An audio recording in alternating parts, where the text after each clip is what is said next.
Right now. Waiting for confirmation. I'm waiting for confirmation if my audio works or not. Yeah. Because that's always the issue with Roger at this point. Yeah. So sorry. All right, and your microphone does work. Wow, amazing. Welcome everyone to Dissected Alive 106 in 2026. No, wait. 2026. Wow, that's a great start for the year. Welcome everyone. How are y'all doing? Yeah, I'm doing good. Doing all right. Yeah, the New Year's treating you well. Survived New Year's. Yeah, it's doing fine. Yeah. Alrighty. So, Melty, you got a whole new computer going on for us? Yeah, so, that was kind of funny. It's like, oh yeah, the start of the year, my video editing program just stopped working after an update. It's like, oh, it needs more RAM. Then it's like, well, okay, I mean, my current PC is kind of outdated since it's Windows 10 and they don't make them no more. So, like, alright, I guess I'll get a new PC. So, me and my dad kind of chipped in and getting this, new fancy one. It's, Stormcraft gaming PC with all the fancy bells and whistles on screen there. So, yeah, I'm still getting used to it. I'm transferring, like, all my files and everything from my previous PC and then reinstalling the apps. And then, of course, going through the joy of trying to remember all of my login passwords in my different accounts. Always pain. But, yeah, so, like, right now I have, maybe like one or two things logged back in. I haven't logged back into YouTube just yet, so like with the YouTube stuff, I can still see the video live. I just can't take part in YouTube's live chat. So if anyone has any questions, someone in the chat will have to yell at me. Help a guy out, will ya? Alrighty. Still work in progress here, but yeah, once I get everything situated, I'm definitely been getting back to doing videos again, and of course, going back to pestering Euan on the co-op episode again. Of course. And there's Euan's answer for it. I did say I'd leave him alone during like December because of the holidays, but once January hits, like, okay, Euan, let's get back to work here. Yeah, constantly just being like, come on, Euan. I may have a broken computer, but I still need to do those voice lines. I'll get them done when I can. And I also got a sound bar. I felt like getting that mostly because I was just getting tired of my old speakers. Mostly because like my old set were like two speakers that I couldn't find a good room for them, so they were always like behind the monitor. But now this sound bar is like right up close, so now I can hear like pretty clear audio. And then of course the feature of like rainbow colors like going through on screen, like in fact that's everything. The mouse, keyboard, soundboard, and the PC itself, which I guess with the PC I get it because that's kind of the new style nowadays. But yeah, I never got that. But yeah, okay, cool. Style at the time. Yeah. Hope you enjoy your new stuff. Yeah. I'm just gonna say, Melty, are you gonna nickname your new PC Captain Falcon? No, I named it Knuckles. Because named it after short for Knuckles, because he's one of my favorites. Yeah. Okay. I just suggested it just because I saw the make of it. No, Knuckles is definitely one of my favorites. I've never really talked about on the stream, but that's for another time. Alrighty. So, meanwhile, Lucas shared with us that he loves seeing girls lose their mind and fall into madness and build an entire shrine to Alice's mental decay. My Alice in Wonderland book nook. Yeah, I got that for Christmas because I was going around in shops and I saw they got little they look like very interesting little model kits. Would look very detailed. So I asked one for Christmas, and it was very fun to assemble. There's no glue required. It's not plastic and little wooden bits to assemble. It was a bit fiddly, and it was actually quite difficult because I had trouble assembling the Alice model because the head and the legs are wooden, but the skirt was plastic, and I had a lot of difficulty shoving the pieces in. They broke off. But I managed to find some super glue, and I managed to glue the pieces back in. I managed to fit it in somewhat, and also you could put things in with these little adhesive strips, but they weren't sticky enough, so I had to constantly put them on. And then when I finished assembling it, I checked the picture again. I realised that I was supposed to put a little heart sticker on the door at the very back. So I had to very carefully put it on there, which is why it looked a bit wonky in one of the photos. But all in all, I had fun assembling it. Yeah, it looks complex. So well done. Yeah, for definitely doing it. looks. Yeah, it looks cool. All it's missing is her Vorpal blade. That American And also, you could probably McGee turn it reference? into the. Yeah, Also, I American guess you could. Girl reference. Also, I guess you could turn it into the American McGee version by setting fire to it. That's another way to do it. Yeah, just give her like her Omega necklace and blood stains on the apron. Yeah. You like your Alice Oh, yeah, one and extra also, edgy. I Yeah, forgot go to ahead. mention it also has an electrical circuit where if you push a button and you hook it up to with a USB-C plug cable, using various lights and a double-way mirror, it sort of like creates an illusion of a deep hole. Oh, that's cool. Oh, nice. Really thought about it. Nice. All right. Well done. Yeah, what else? Right, it's Sonic's 35th anniversary. Anyone excited about that? I'm excited for any announcements that could come with it. Yeah. Were you screaming hysterically when I you hear mean- Jason Griffin in the video? I What? did get a little giddy, yeah.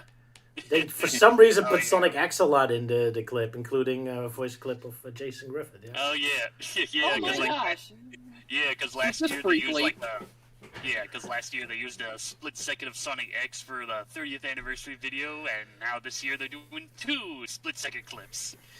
Which, yeah, I think I've kind of come to the at least theory or conclusion that there's some legal mumbo jumbo going on with Sega and TMS. So the only loophole they can get away with is that they can show clips from the anime as long as it doesn't show any of the anime exclusive characters. Okay. Hmm. Nobody That likes makes the sense. news. Yeah, I mean, that probably explains, but of course that still doesn't explain the fact how in Shadow Generations they featured artwork from Sonic X, yet they didn't credit it as Sonic X, just Sonic Animation Collection. Yeah. But it's kind of weird that you have this whole collage of everything that's relevant to Sonic, and then Sonic X is randomly in there. But I noticed that Sonic IDW is not referenced ever, so I guess Sonic X is more canon Because than Sega that. hates IDW. Yeah, I guess they it's only probably wanted just animated because, sequences. It's not Yeah, animated. that's probably it. Still, they could have used a swipe or something, but oh well. I'm probably putting too much thought into it. But yeah, anniversary, exactly. whatever. Unless they start to go back on the word of the comics are canon, blah blah blah. Then the whole recent statement from Evan Stanley about trying to get Sage in there, and then trying to figure out how it works in the continuity. Where apparently they were originally going to have footnotes this happens, blah blah blah. But then Sega's like, no, don't do that. We want to keep things quote continuity light. Yeah. I'm kind of baffled that it takes them so many years to get her in, but then they still haven't prepared for her anyway. You'd think that at least they had something prepared. Yeah. Oh well. So they're overthinking it and underthinking it at the same time, but that's Sega for you. Oh well. If there's one thing I've learned about, this is especially prevalent among manga writers, is that most of them do tend to fly by the seat of their pants when it comes to storytelling, especially if you have a long-running series, because the editors, they want to make it as long as possible. They want to make it last as long as possible. Oh yeah, don't Because get me of its started about popularity, Detective Conan, so- and that goes on forever. But I get the feeling that American comics are the opposite, because it feels like they already have everything months prepared ahead of time, instead of writing it at the moment. Well, American comics tend to release monthly, whereas for manga, especially for long-running shonen, it's weekly release or bi-weekly, or there are times where it is monthly, but That's true. And Yeah, we for a lot Europeans only are released once a year because we're lazy. We like yeah. But anyway. Well, Yeah, at this well, point, let's just say if you do a weekly manga, get ready for burnout. So, I feel sorry for them, yeah. yeah, at this Japan point, I and their just come work to hours. when it comes to people say blah blah blah, that's not canon, blah blah blah. But when it comes to Sonic games, there is no canon, so you can fuck off. But cynicism aside, at this point, I'm just like, Sonic's just like Kingdom Hearts. They just make up shit as they go along with the games. I wish. Well, at It's least like they Kingdom Hearts don't. has some continuity going on. Yeah, Sonic doesn't make up anything at all. It feels like we're just going in circles and repeating the old How stuff does some over of the and over. South work into this? Oh snap! Poor Brer Rabbit. Indeed. So, did anyone enjoy the weather the last couple weeks? Apparently, we in the Netherlands it's so badly we even got international news because we don't know how to cope with any snow, even though it wasn't even that Mostly much. wet. But... oh, you mostly had wet. Yeah. We had snow here, Mostly wet. completely destroying our country. Well, over here it feels like I probably said this last year, but yeah, it definitely feels like I'm stuck in an area where heat miser and snow miser are constantly at war with each other because it's warm for a while and then it's cold again. Oh, it's sunny and then now it's cloudy, and I think we did get a little bit of snow, but that disappeared pretty quickly. So yeah, I think right now it's sunny outside, but it's definitely pretty cold. Lucky you. I'm so sick of snow. And then Tyga started bragging that she had barbecue because she lives in Australia where it's summer. I'm like, I want summer. Well, I mean, hey, I'd be open to take all that snow for you, because it's been dry over here. I mean, we did have quite a bit of snow in December, and then it all just suddenly disappeared. What I find funny about our weather is that it is against ever having snow during the holidays. So it's like exactly the moment the last holiday was over, then it starts snowing. It's like we never have White Christmas, but the week after Christmas, boom, there it is. It's like it's doing it deliberately. Oh well. But yeah, I'm Dutch, so I have to complain about the weather for a moment. Elise, you have anything to say about the past month? Enjoyed the New Year I've been so doing far? a lot of writing lately, Okay. luckily. And so, yeah, I might as well just say it, is that I got let go from my job in December. So, yeah, so I've been job hunting. I've also been writing, and I actually did receive a job offer. Nothing is concrete yet, but someone from one of the previous, or the last hospital that I worked for, or health care facility that I worked for, reached out to me with a job offer. I still don't know what it is yet, but I'm going to be in contact with them on Monday and see what that's about. Ooh, big day coming up. All right. I'll wish you best Yep. of luck. Thanks. Not easy times. Yeah. All right, well, It's good to hear very that. cold here, though, so I don't know if you can hear it, but I got a space heater going on in my room because it's very cold outside.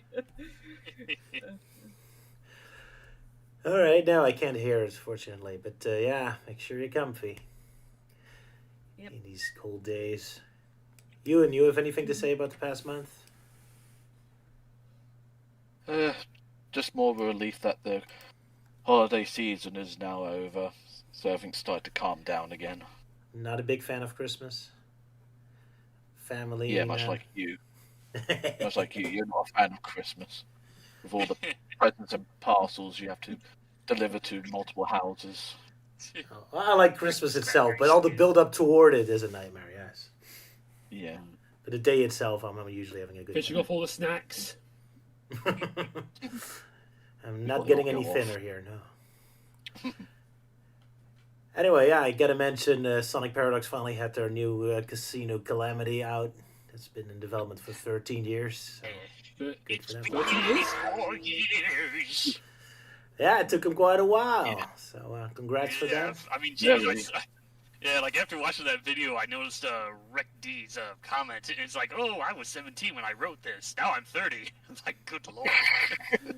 Yeah, he's the writer of the songs and occasionally voice actor for me for Sonic. So yeah, it's I mostly remember him from his guest appearance on Sonic Dissected, with And the that whole too, music Dissected, which, yeah, nowadays that's kind of a bit awkward, because for a while that video was blocked in America, mostly because the studio on Sonic Boom was having their panties in a bunch, like, oh no, too much Sonic Boom footage, yeah.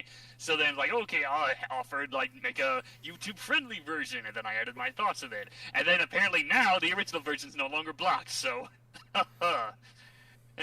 Fun. always fun. Yeah. Oh well.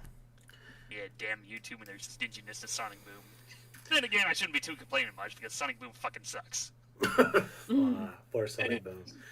I got a little bit more respect for it now since I'm kind of missing the fact one of the actual stories and characters that did something. And that's a typical thing. Like Sonic keeps getting worse. That every single time the thing I used to hate, I kind of start respecting more. Now I like Sonic Colors because it actually had original locations, and I like Sonic Boom because it actually had plot lines. Oh well. Yeah, more like meme plot lines. Yeah, it weren't good plot lines, but at least something happened. I mean, with the actual Sonic games and Sonic Prime, it feels like nothing happens at all. Just action, and then everyone stands around doing nothing, basically. Anyway, if anyone was curious why I'm having a special thanks in Sonic Paradox, so am I. I have no idea what I did. I deserved special thanks. But, You were such an inspiration. I guess so. I didn't do anything for it. Yeah, one of our founding fathers, I guess. I guess so. Watch it for Mount Rushmore. I mean, hey, then again, there's I know me and Roger have kind of discussed about doing a co-op episode, but we'll see how that turns out. Indeed. Okay, so we started. Does Luke want to talk about the Zelda Lego set coming out soon? Oh, well, I saw it. Well, I've been waiting a very long time for this set to come out. I thought, oh yeah, finally, because I waited a very long time for a proper Lego set because I don't care about the Sonic ones. Makes sense. And also, it's more, it's more affordable than that Deku Tree set. Because what really annoys me about that set is they could have, like they did with Sonic and Animal Crossing, where they release it as like 4 separate sets, they decided to combine it into one big set. Oh yeah, part of the Lego Ideas stuff. Yeah, I think that's also what they're doing with their Lego Pokemon sets as well. They're just doing that part of the Lego Ideas and selling it. You ever see the prices? They cost about an arm and a leg. Yes. They're very expensive, yeah. What's up? Yeah, speaking of Lego sets, Elise, have you heard about the new set that came out this year? What? Yeah, the new Lego Sonic set, yeah. I think I might have. Yeah, like the... Yeah, with the racing one, with Knuckles and Silver. Oh. So, so we finally have... Yeah. So we finally have an official Lego Silver. Oh yeah. Okay, I think Sala might have actually sent me something like that. Sorry, my brain has just been. Yeah, you had I've to kind of been preoccupied with other things too.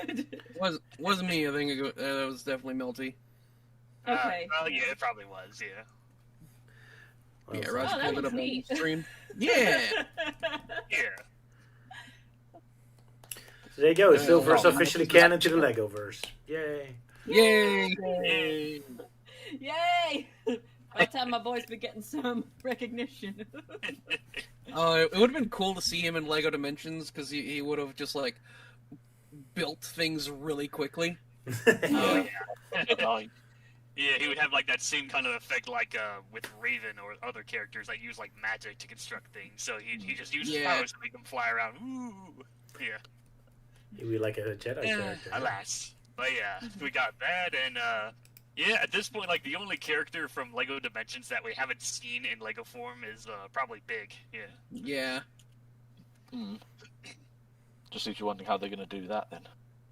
Yeah, considering the story that I've heard, it was that like that whole kind of big figure thing they did for like Big and Eggman and Lego Dimensions. Apparently, Lego did that for a while for actual sets, but then there was some kind of legal issue with Traveler's Tales. So, long story short, they can't use that kind of model for Lego sets anymore, which probably explains why that Fantastic Four set didn't have like a big figure bulk for the thing. The thing, yeah, which is so weird. Yeah. What is weird about it? Because it's not like Traveler's Tales can do anything if they own the rights to that. What are they going to do with it? Because they can't put out a Lego set. But they can just still click on Twitch like, these are our designs. They're ours. You've got to pay us or else you can't have them. Yeah, it's really weird. Yeah, Scatterbrain Big was in Lego Dimensions, but that was, a game, and they have not made a Lego Big in real life. Yeah. That's what we're saying. Yeah. I mean, the other things noteworthy about Big in Lego Size? Dimensions was that, one, they referenced that whole Big Featuring Adventure 3 thing. Sorry, something stuck in my throat there. And two, the other thing was that they surprisingly got a big Sonic X voice actor to come back for that game. Yeah, that Kyle. was really weird. I asked Kyle Bear about that personally, and he had no idea that like they were even doing that. So the developers of Lego Dimensions went to Oliver Wyman first for some reason. like they got all of everyone's newest voice actors at the time, which was like I think Kate Higgins, Travis Willingham, but for some reason they did not get Kyle Bear to voice Big. They went back to Oliver Wyman. I don't know why, but all right. Apparently cheaper I is guess on the it wasn't under some kind of Canadian Union rule or whatever for that game. Probably. Did he voice other parts in Lego Dimensions? Maybe it has something to do with that. Oh, we got a guy over No, for assessing anyway. No? Oh. Then I have no idea. no. No. We'll never But find out. hopefully one day we'll get a proper, Lego big figure, because I really don't want to be having that third-party sort of knockoff version of Big, which is literally super tiny. Because they Funny decide how not big's to. going to be. Like, what if they got a set where you can build it life size? Just a 6'6" cat. So the ones you get in Legoland. Lego to build a life-size figure of that. Reminds me of the So you Snorlax know the plushies. statues you get in Legoland. Imagine those coming in big sets. Yeah. Keep you busy for years. A Lego All right. life-size person. Wow. And to answer Scatterbrain Pete's question, no, there doesn't exist an official Lego Blaze yet. Nah. Just third-party knockoff stuff. But at least an official Tickle action figure finally exists, so that's nice. Oh yeah, we finally get a official Tikal figure from Jack Specific, so I'm definitely going to be on the hunt for that, even if it means that I have to end up getting 2 Master Emeralds now. A fake one to trick Rouge with. Yeah, sure. We'll say one's the real one and the other is just some random fake emerald from Hidden Palette Zone. Or you Until could just Sunday. basically just give Knuckles a gun and he's like, "There's 2 Master Emeralds. Which one do I shoot?" I'm in trouble here. 4 Master Emeralds. Right. The other one's knockoff from Timu. Indeed. Right, shall we move on to the Sonic episodes? I suppose we shall. So, Hold on, I'm in charge of uploading both of these videos, by the way.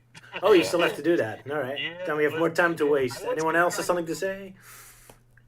well, all I was going to say is I was going to try and do one of these intros, but that was when Premiere stopped working on me, so yeah. Sadly, I couldn't do any this time. So Euan had to Something I jump. want to So it promote, is- but we'll do it at the end of the episode. Sonic Matchmaker first, alright. So, Yeah. video has been uploaded. Sonic the Matchmaker. Alrighty. So, Okay, we might- it's in live March stream stream. planning, right? Yeah, Yes. Oh, Oh, were you going to see that? yeah, she just noticed her icon there. Smashing. It's smashing. I drew all your avatars today based on one of the pictures of the comics or the episodes. She's crackers about cheese. Yeah, Arbor style. Oh, Elise is a crackers, British- Silver. We've forgotten the crackers. My ancestry does go all the way back to England, so I guess. Oh, wow. Yeah. And funny enough, my brother-in-law is actually British. A lot of Britishness here. I'm attracting all the British people around here. Ewan, what was the name of that presenter from The Weakest Link? I can't remember her name right now. Anne Like Robertson. Giselle or... Anne Robinson, that's it. Okay, I'm good. We can watch the video now. Okay. Yeah. Alright. Alrighty. Everyone ready? Oh, right. Yeah. Then countdown at 3, A2, A1, A. Sorry, which episode are we doing with the robots? Oh my gosh. Sorry, I suddenly had a brain fart. I had a brain fart. I'm sorry. Yes, Sonic the Matchmaker with the robots. robots. Okay, sorry. Yes. Yes, the one with the robots. Yeah.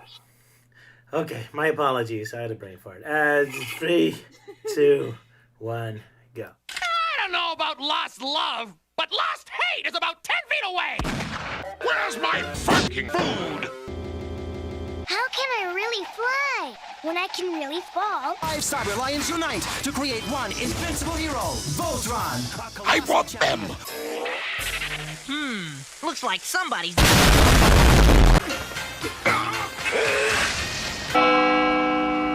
Boy, she's sure one tough robo-gal, pal. I think I like her. Whatever you say, bitch. She's beautiful, Doctor! Yeah, she's got really big hair! That's my joke! I'll kill you! And we end with Melty-Man trying to kill everyone. I don't remember doing that joke. Whenever you talk about Sonic Adventure 2 Rouge. Oh, yeah. Although that's quite different. He says hair, I say ears. Yeah. Thank you, Salah, for the funny Same YouTube. joke, different punchline. Yep, just pause the video on 028. Alright, I gotta crank up the speed on this damn video. Okay. Alrighty, and Lucas doing the synopsis today for this episode. Yep. Sonic the Matchmaker. Alrighty.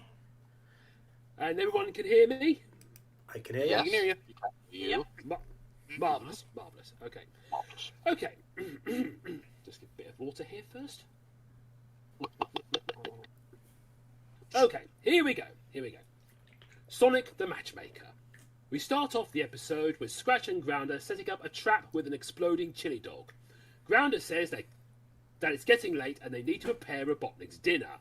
Grounder lights the fuse, burning his hand. Sonic, knowing that it's an explosive, puts a lid on it and runs off with it. Grounder says that has to be the quietest explosion he didn't hear. They both run after Sonic.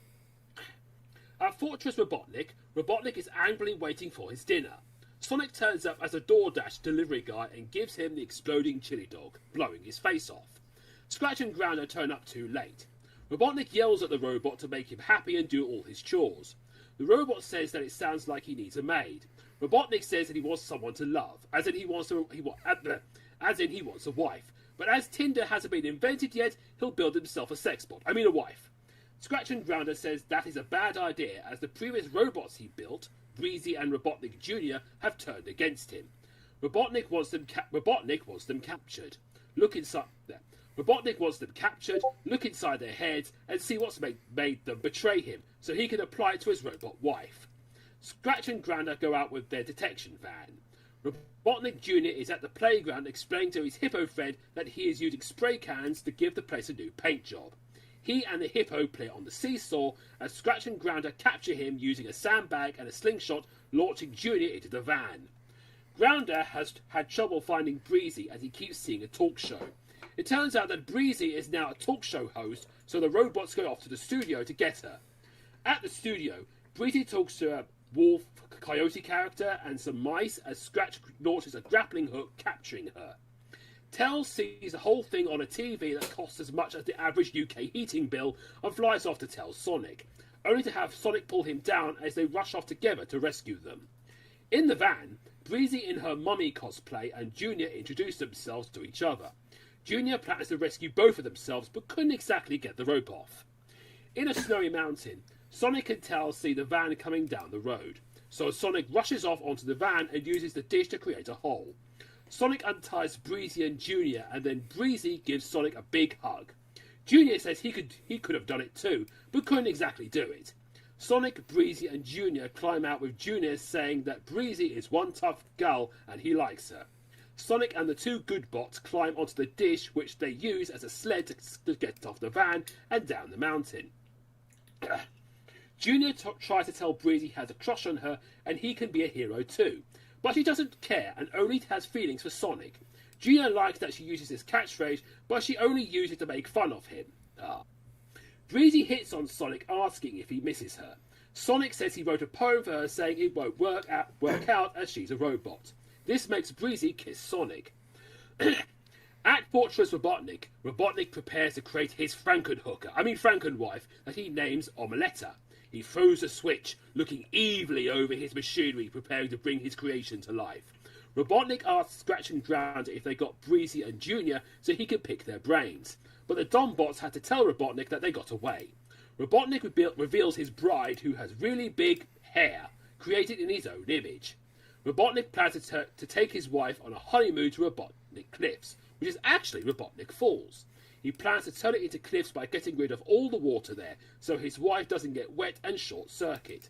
It will also dry up the crops, creating drought and famine, making the people starve. A perfect wedding gift for himself. In the snowy mountains, Tails catches up with Junior, who looks rather glum. He's sad that Breezy is in love with Sonic and not him. Tails tells Junior that Sonic views Breezy as a friend, but she sees it as more than that. Tails says that Breezy fancies him because he's a hero who rescues her, so Junior needs to be a hero too. Tails hatches a plan to have Junior rescue him as he falls down a hole, and he can't mess it up as he can't actually fall. But it goes wrong as Sonic hears Tails fall and goes off to save him. Sonic burrows down and intervenes, grabbing Tails before Junior does after extending his legs. This makes Junior fall into the hole for real, but Sonic gets to the bottom and catches him. This makes Breezy love Sonic even more, and even less for Junior. Breezy walks off with Sonic holding hands, and Junior laments how Breezy will never like him or see him as a hero. Sonic tells Junior after a stupid horse joke that she just needs to get to know him and just talk to her. Sonic and Tails decide to give them some alone time and have Junior give Breezy her favourite flowers. But just seconds after they left, Scratch and Grounder find Breezy and Junior alone. And this time they'll capture them with a new secret weapon, the heavy industrial slope steamer and snow melter. This will melt all the snow in the area, making the two good bots slide towards them. They activate the machine, launching a huge jet of fire, melting all the snow everywhere. Junior tries to make his move with Breezy giving her flowers that she knows is from Sonic. Junior says that it's from him, but Breezy says that only Sonic can get her those flowers from the dangerous location they're from. But they are suddenly caught by the tidal wave of melted snow and are swept towards a big net held by Scratch. Sonic and Tails come back to find that everything is bone dry and that Breezy and Junior are gone. They are now tied up in Fortress Robotnik, with Robotnik planning to do some head surgery while Scratch and Grounder watch. Sonic and Tails call out to Breezy and Junior, realising that Robotnik must have captured them, so Sonic plans to rush over to their rescue. After decapitating Breezy and Junior, Robotnik takes a look inside their heads and find the problem of why they turned against him. Junior's neural nasty netlick isn't working, but instead of reprogramming their heads, he decides to have them thrown in the trash as he doesn't need them anymore. The heads and body parts they get thrown onto the junk pile. Sonic and Tails finds them and they get reassembled. They see Robotnik fly off, and Breezy explains to Sonic that he is going to dam up Robotnik Falls to cause a drought. She urges Sonic to stop them, so Sonic rushes off to the falls. Junior sees it as an opportunity to make Breezy like him. If he can stop Robotnik before Sonic does, she'll see him as a hero. So Junior rushes off to the rescue, if he can get over the wall first. Tails said to Breezy that Junior is doing all of this to impress her. She admits that she's been paying so much attention to Sonic she didn't notice, and that he is kind of cute, so she and Tails go after him. At the falls, Robotnik is having the honeymoon of his life, lying on a comfy chair drinking his eggnog and being pampered by his newly married wife, Omeletta, who brings him ice, fluffs his pillow and polishing his shoes. Scratch and Grounder places the explosive charges underwater so they could blast open the underground caverns and flood them, draining the entire falls. Scratch pushes the detonator, letting off a huge explosion, making Robotnik a bit wet. Omeletta blow dries his face as the water drains into the hole. Sonic realises he is too late to stop the explosion as the nearby crops begin to wither and die. At the falls, Sonic drops a huge boulder on the Dumbots, which also plugs up the hole. The huge surge of water made Robotnik and his wife completely wet. Junior arrives to see that the riverbed is completely dry. Breezy then turns up asking what Junior is doing. Junior jumps into the riverbed saying that as Sonic didn't fix the hole, he's going to do it himself. Breezy thinks that's one of the bravest things he's ever going to do, but then the water catches up with Junior and he gets swept away.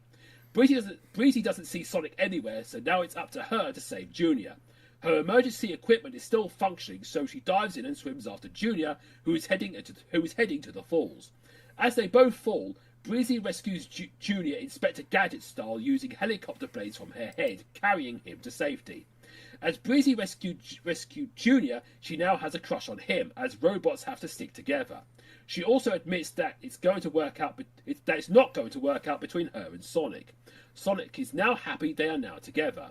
Meanwhile, due to the water surge, Omeletta has fizzled out and has become a complete psycho, yelling at Robotnik, polishing his teeth, stuffing his face with ice, and overinflating him, causing him to explode. But it just blew his trousers off. The episode ends with Robotnik in his underwear being dragged off by the wife from hell. In Sonic Says that playgrounds can get you killed, which is true, with hot slides and being spun around until you throw up. But look at that slide. It has loops in it. That's bagging for danger. Not just loops, a knot.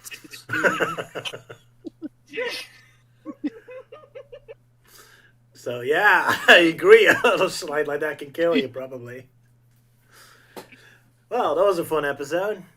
But aren't Robotnik Jr. and Breezy technically siblings? I mean, I guess with robots it doesn't really matter, but still. Well, I mean, I guess Robotnik Jr. technically, but yeah, not so much Breezy. I mean, she's like way too older. Doesn't matter. Breezy has a lot of red flags. I'm just saying. Yeah. And that's why Archie Breezy is always best Breezy. None of that weird bestiality stuff in there. No, I'd say Archie Breezy definitely has way more red flags. What are you talking about, boyo? Because she's like a greedy businesswoman. Yes. And this one's just kind of an airhead. Not really a red flag. An airhead gets her own TV show though, so good for her. Yeah. Oh yeah, Adventure Sonic has a TV show. Yeah, Archie Breezy, on the other hand, has a freaking empire of like casinos and entertainment businesses. She's like 10 times more successful than the cartoon Breezy. She makes Bruce look like a saint. Yeah. Yeah, I suppose. At least she does care for Scratch and Grounder in a way, hiring them as her employees and whatnot. I guess so. Yeah. Oh yeah, and of course, yeah, explaining the whole casino place from Sonic Heroes. Like, yeah, that's how she got that. Yeah. The one from Sonic Heroes, where all the casino devices are on a rooftop where you can fall through the gap. The pinballs and the casino dice and everything. Yeah, so like, yeah, quote unquote, Robotnik built that to Breezy as a gift, but of course Breezy calls him out on it. It's it's Neo Metal Sonic that did all this. Whoops. Oh well. Anyway, back to Adventure Sonic Hedgehog and Archie. Sorry, Melty. What's up, Sala? Yeah. So it's kind of weird that like Robotnik builds this wife for himself, and for some reason it's the only robot he's ever built that's not waterproof. That's true. It's like 4 other robots get wet in this episode, and none of them short circuit. I guess it's the protection for water that made them all turn good. It's disconnected. Yeah. You can't make them waterproof and keep them evil at the same time. Yeah. It's the same. And also, I think there actually was water in Robotnik Jr.'s episode, so yeah, that explains it. And also, when Robotnik was looking inside Breezy and Junior's head to see, it's this malfunctioning chip, he didn't think to like reprogram them to make them loyal to him again. He's like, just break the trash, throw them out. Yeah, it's like, that's the problem. All right, get rid of them. I mean, I guess yeah, go ahead. So not only that, he gets rid of the chip, but like Junior's working just fine without it anyway. That's true too. Yeah, that's confusing. I guess it wasn't even an important part. Yeah, no, he literally tosses it over his shoulder. Writers did not think about that. Whoops. I guess it's because Junior has now grown a heart. He Oh, doesn't takes need over for the much chip. anymore. Too big. Sounds like Adventure Sonic Gadget logic to me, so sure. I do like yeah. the story, like how you got Junior like trying to hit it up with Breezy, but she doesn't care about him, and I kind of felt a bit sorry for him in a way. Yeah. I think the funniest part though is towards the end of the episode where she's like still being sarcastic. She's like, "What's he trying to do? Impress me?" And Tails is like, "Yep." And it immediately works. Oh, okay, then I love him. Immediately switches her over. Yeah, and then she's like, "Oh, I didn't even notice." Like, bitch. So you're a bit of an airhead, This is the indeed. entire episode. As I said, a lot of red flags. Yeah. That's why Archie Breezy is still better. And we're going back in circles. Anyway, I do have to wonder Yeah, where I'll die Robotnik on got. this hill to defend Archie Breezy. I'm not saying she's not better. I'm saying she is a worse person.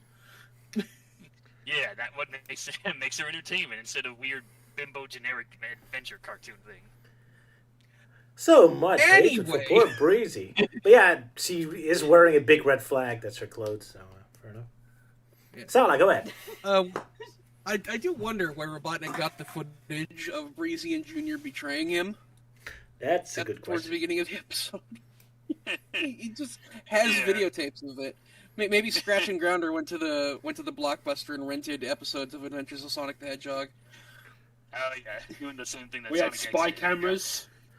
It's Coconut's new job to animate all the failures of Robotnik's previous life, just in case he needs a flashback.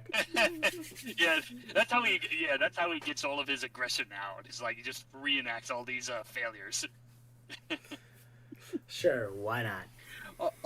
Also, the moment in Junior's tape where like Junior spray paints Robotnik's back, and then Robotnik fucking turns around and just fucking decks him. Yeah. Right. Parental abuse.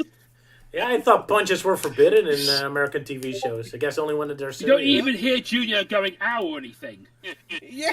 I guess that's the loophole. Like, oh, you don't see Junior on screen, so it's a kind of an off-screen thing.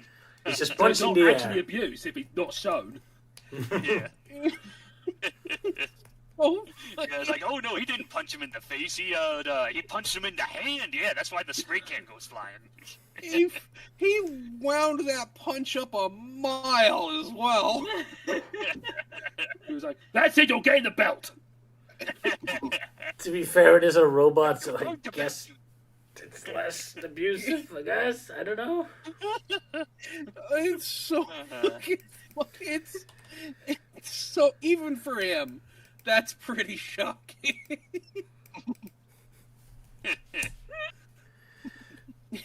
Yeah. And then Oh, yeah, later he so- decapitates him and Breezy. Yeah. What a loving father. Oh yeah, speaking of Junior, yeah, that whole scene with him is like, oh, I'm just giving the playground a new coat of paint and whatnot, and this hippo kid, his name's Tiny, and yeah, am I the only one who's weirded out the fact that Tiny has one hand with 4 fingers? Yeah, like if you look closely with him holding the ice cream cone, you can clearly see he has like 4 fingers, and the other one has like It doesn't even look swollen like a hand with hand. 3 fingers. I think the 4 fingers of God. thumb. I think the 4 fingers of That thumb. is so awful. Yeah, like the ice cream cone he's holding, you can see 3 fingers and a thumb. You don't see a thumb on the other hand. Yeah. Because the Unless thumb it's would one be of in the those direction of very the. Unless it's one of those Maybe- awkward thumbs that's hidden right behind the hand, like literally right in the middle, so it's not almost like a very- Maybe he lost his finger in a playground accident. That makes sense. Oh yeah, that's it. You know, That the is playground- definitely a lot better than the thought I had, is that maybe his thumb is just on his wrist. Which is Yeah, I mean, playground Why we accident. I can't mean, see it that on would his right. explain. Sonic Yeah, like says. playground accident. That probably would explain why his hand is like much swollen than what the other hand looks like. Also, speaking of Junior repainting the playground, I like how we see him spraying down the teeter-totter with red paint, even though it's purple, and Yeah. yet immediately the paint is dry. He like makes it a point being like, and it's dry. Quick drying paint, yeah. It's instant drying paint. Yeah. That shit was never wet. He just sprays the little clouds, red clouds at it that don't do anything. My spray can does nothing. Oh well. I'll pretend to help. I also like how the price of that TV pretty much sums up the UK economy. Yeah. Yeah, it's quite ridiculous how much that person's literally asking for the TV, but then again, that's why he's crazy. I've lost my money. 100,000 Mobians. Yeah, I've lost That's my the mind. sale price. I imagine the regular price is maybe like at least maybe 1,000 Mobiums. But it just doesn't know exactly what special means and things like, oh, I could just jack up the price. What's special? Well, I doubt that people would buy that for a TV that's called a low tech. Yeah. Yeah. Yeah, in fact, the same deal with the speakers. I just noticed, like, one speaker is, like, bigger than the other. What's up with that? Yep. It's almost like I drew it or something, yeah. It's very low tech. Yeah, especially with how the hand is literally like just pointing it out for you. It's like, hey, check this out. This speaker's bigger than the one on the other side. Yeah. Oh, look, wires! Yeah. It looks like a YouTube thumbnail with all the arrows. Yes. Yeah. I love that pink guy in the corner. I've lost my mind. Yeah. Quite literally. With the brain flying out of his head, yeah. Fun little details. I do like Tails watching Breezy's show, and like Breezy gets kidnapped live on TV, and none of her guests even react. They just continue to sit there. Yeah. They're not real. They're just props. Yeah. I'm not even sure if the guy sitting is like a wolf or a coyote. I thought it would make more sense to him to be a cat with the mice sitting next to him. Yeah. Maybe the mice and the dogs are just sharing their hatred for cats. And that's what we're talking with Breezy for. Poor cats. Yeah. Of course, the mice And being yeah. the same one from that one episode when Robotnik tries to make Sonic old. But yeah, he's returning nice. While it's still on screen as well, the moment where like Robotnik says like, any woman would be happy to have me as their husband, and Scratch and Crowder just fucking glare at him. Okay, so I'm built one. Not even they can spin that in a positive direction. They're like, you are out of your damn mind. And you call us the idiots. Fun little details, yeah. And like Robotnik wasn't even offended by it either. He probably didn't notice. No, he did. He noticed. He responded, all right, fine. You've made a valid point. Even he can't argue against it, no.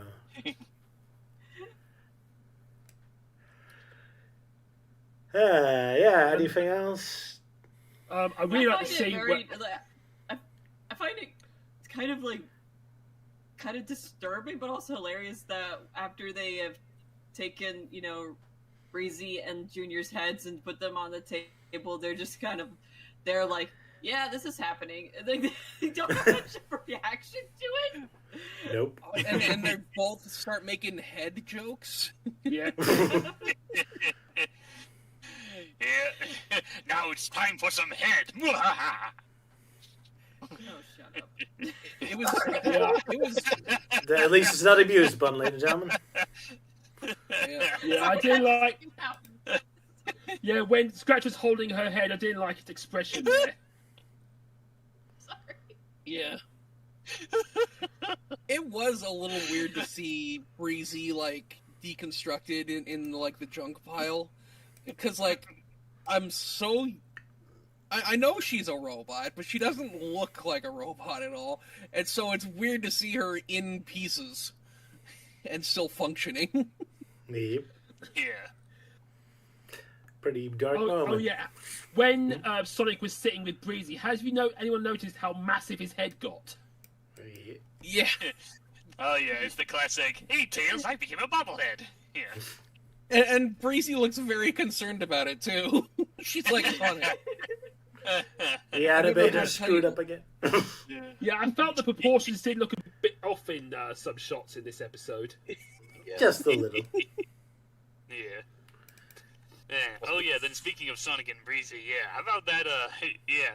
So like the bit is like, Sonic puts his hands on her shoulders, but there's definitely a moment where you can pause it, it's like, oh, now it looks like he's groping her.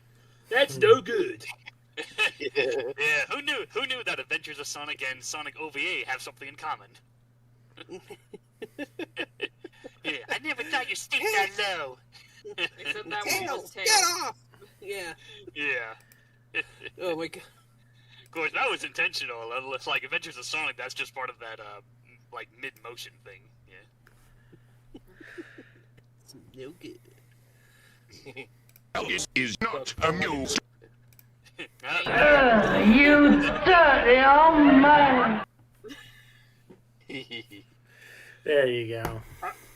I also want to add up, I like the scene where Robotnik is like activating his machinery as a nice homage to Frankenstein as he looks evilly as all the machinery starts to bring his bride to life. That was pretty cool. Yeah, Yeah. surprised they didn't do a "It's alive" moment. Yeah. Yeah, it's very obvious that she's based off of the Bride of Frankenstein. Yeah, because that's kind of like the common trope back in old cartoons, like especially like the '80s TMNT. They did a bit like that. Even got sure to do the whole "It's alive" bit. But not this time. How disappointing. Yeah, I guess they felt it was a bit too overdone. I guess. And also we got some more DA fetish material as Robotnik gets overinflated, which should have killed him. And he does explode. Yeah, quick on the low-hanging fruit, ain't ya? Only his clothes explode.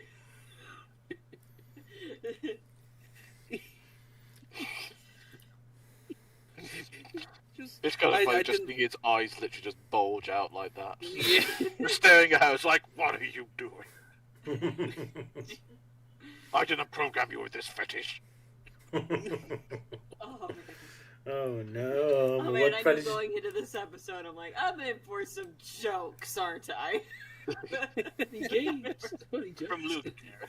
Yeah, that's still way too low hanging for me. Oh well. Yeah. I do think this episode was one chosen by this person that was doing a Adventures of Sonic the Hedgehog reanimated collab, but it never got finished because I suppose not many people were too interested in the episode in question. Oh, okay. As well as the fact you can only do one shots as opposed to 3 that we were doing for Sat AM Sonic. Mm-hmm. But also you did not have the choice of what shot you wanted to do, as it was given it to you by random. And this one animator who did a YouTube video was quite stoked to do a scene from this episode, but the shot he was given was when the giant boulder lands blocking the hole up as the water came in, and it was oh, that sucks. Yeah. I mean, it is up on YouTube, though incomplete. I had no idea this was an episode picked for a reanimated collab. I guess it's not one of the more popular ones. Yeah. Doesn't help you get such strict rules. Yeah. Yeah, very strict rules. Yeah. It's definitely different from Casino Calamity, I imagine. Because I remember Roger told me years ago that one of the reasons why that took so long to make was because no one wanted to animate Vector. Can't imagine. Poor Vector. I can't remember. Could be. It's just that was years ago. Probably pandemic times, probably. I guess. At least I don't like drawing Vector because it's very complex to draw. Yeah. But, I guess. Didn't do yeah. It was like drawing crocodiles. Yeah. Yeah. Funny enough, I've had plans about kind of Like, you know, those like art collabs that people do, or like, oh, let's redraw this like one scene from Sonic, blah blah blah. So I've had one idea that involved like Vector interacting with this echidna gal from Archie Sonic, and I just haven't gotten around to doing it yet. So I guess that'll be my time to try and give Vector some love. Ah, that's yeah, nice. It's because Poor last time I Vector. did Vector was that that one thumbnail with him being all giant and hanging out with Godzilla. Yeah, Vector is a fun character, so but yeah, he's just a pain to draw. Yeah. Oh well, poor Vector. That's probably why he works better in. That's probably why he works better in 3D animation, because you just need to animate the model. That's true. Not to say 3D animation is easier, but for a complex character like that, you can do a little bit more. That's true. Yep. Easier to wrap your head around the movements. Right. Anyone else? Anything else about the episode? Someone in the comments noted that it's kind of impressive how much continuity this episode has, considering this show was kind of random most of the time. So I'm kind of impressed. Breezy and Jr. Yeah. Cartoons back in the day didn't rely that much on continuity. So yeah, this is definitely one of those rare examples in Adventures of Sonic. They even expect the audience to really remember quite a few things, because they make a deal about Junior's like catchphrase, like "Big Whoop," but he only says it once in this episode. So if you only know him from this episode, you wouldn't really catch that's his catchphrase specifically. And yet they make a joke about it that you have to realize that. So yeah, they expect you to know your stuff, to be a Sonic nerd. Already in this time, they expected everyone to be a Sonic nerd. Yeah, especially with the flowers that Sonic gives the juniors. Like, oh, just give these to Breezy. They're her favorite, yeah. So, like, yeah. And it's the exact flowers that he actually got her, so, yeah. Impressive, yeah.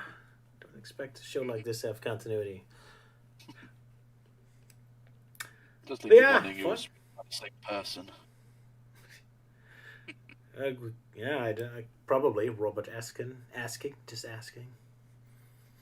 Could check, but I'm lazy now, so. Well, already The flashback clips. Yeah, there's definitely new animation there. Just instead of recycling the actual episodes, which is It's kind not of a clip interesting. show. 'Cause, yeah, it's weird. You'd think this kind of episode would be perfect for a clip show. Go ahead, Elise. Oh, and we haven't mentioned the chili dog bomb. Oh, right. Oh yeah, at the beginning there. Classic. Smart idea. I mean, there's not much to it. There's a chili dog bomb. Yeah. Sonic recognizes it immediately and is like, "Oh, I got an idea." Yeah, just Very slow fuse as well. Yeah. Yep. yeah. And wow, coinciding that it's exactly around Robotnik's dinner time. And Sonic knows about it. Oh yeah, it's also the episode where we get Robotnik's catchphrase twice. We're like the first time after the exploding hot dog, and then the end when Amaletta short circuits. Yeah. Well, Amaletta, that's not the name that we used for Robotnik's fan daughter, was it? Was it? There was a lot of names for her, including Let's, Eggette. Oh, Eggette. Agatha. Yeah. So, the fan mail. Oh yeah, that bitch. Yeah. Oh gee, I didn't know you hated her so much. That's a child. What's she ever done to you? Yeah.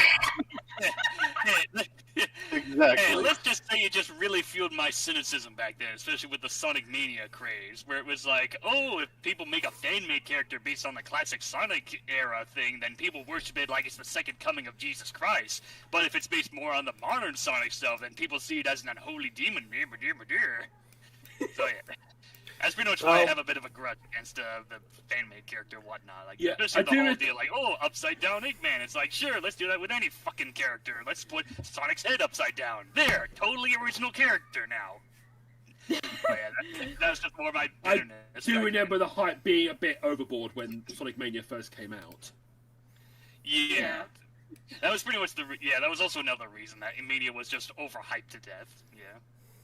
It was annoying to me because I had to wait for the PC version to come out. It took me a while to finally give in to give Sonic Mania a proper chance. And that was mostly because it's like I saw a used copy of the game that also had Team Sonic Racing on it that was going for $10, and then I was like, yeah, fuck it. But yeah, definitely the better choice because I imagine now the prices are a lot higher for Mania. I guess so.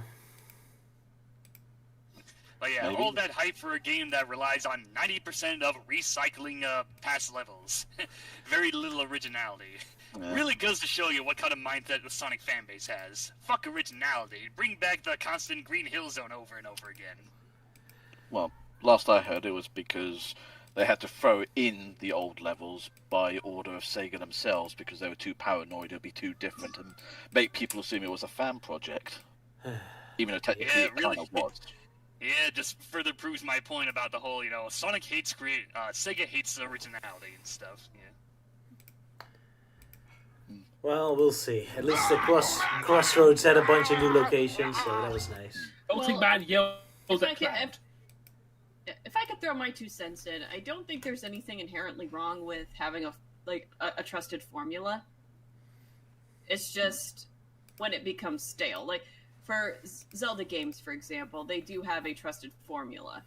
But, the games are still great because you can expect that you're going to get what you came for with Zelda.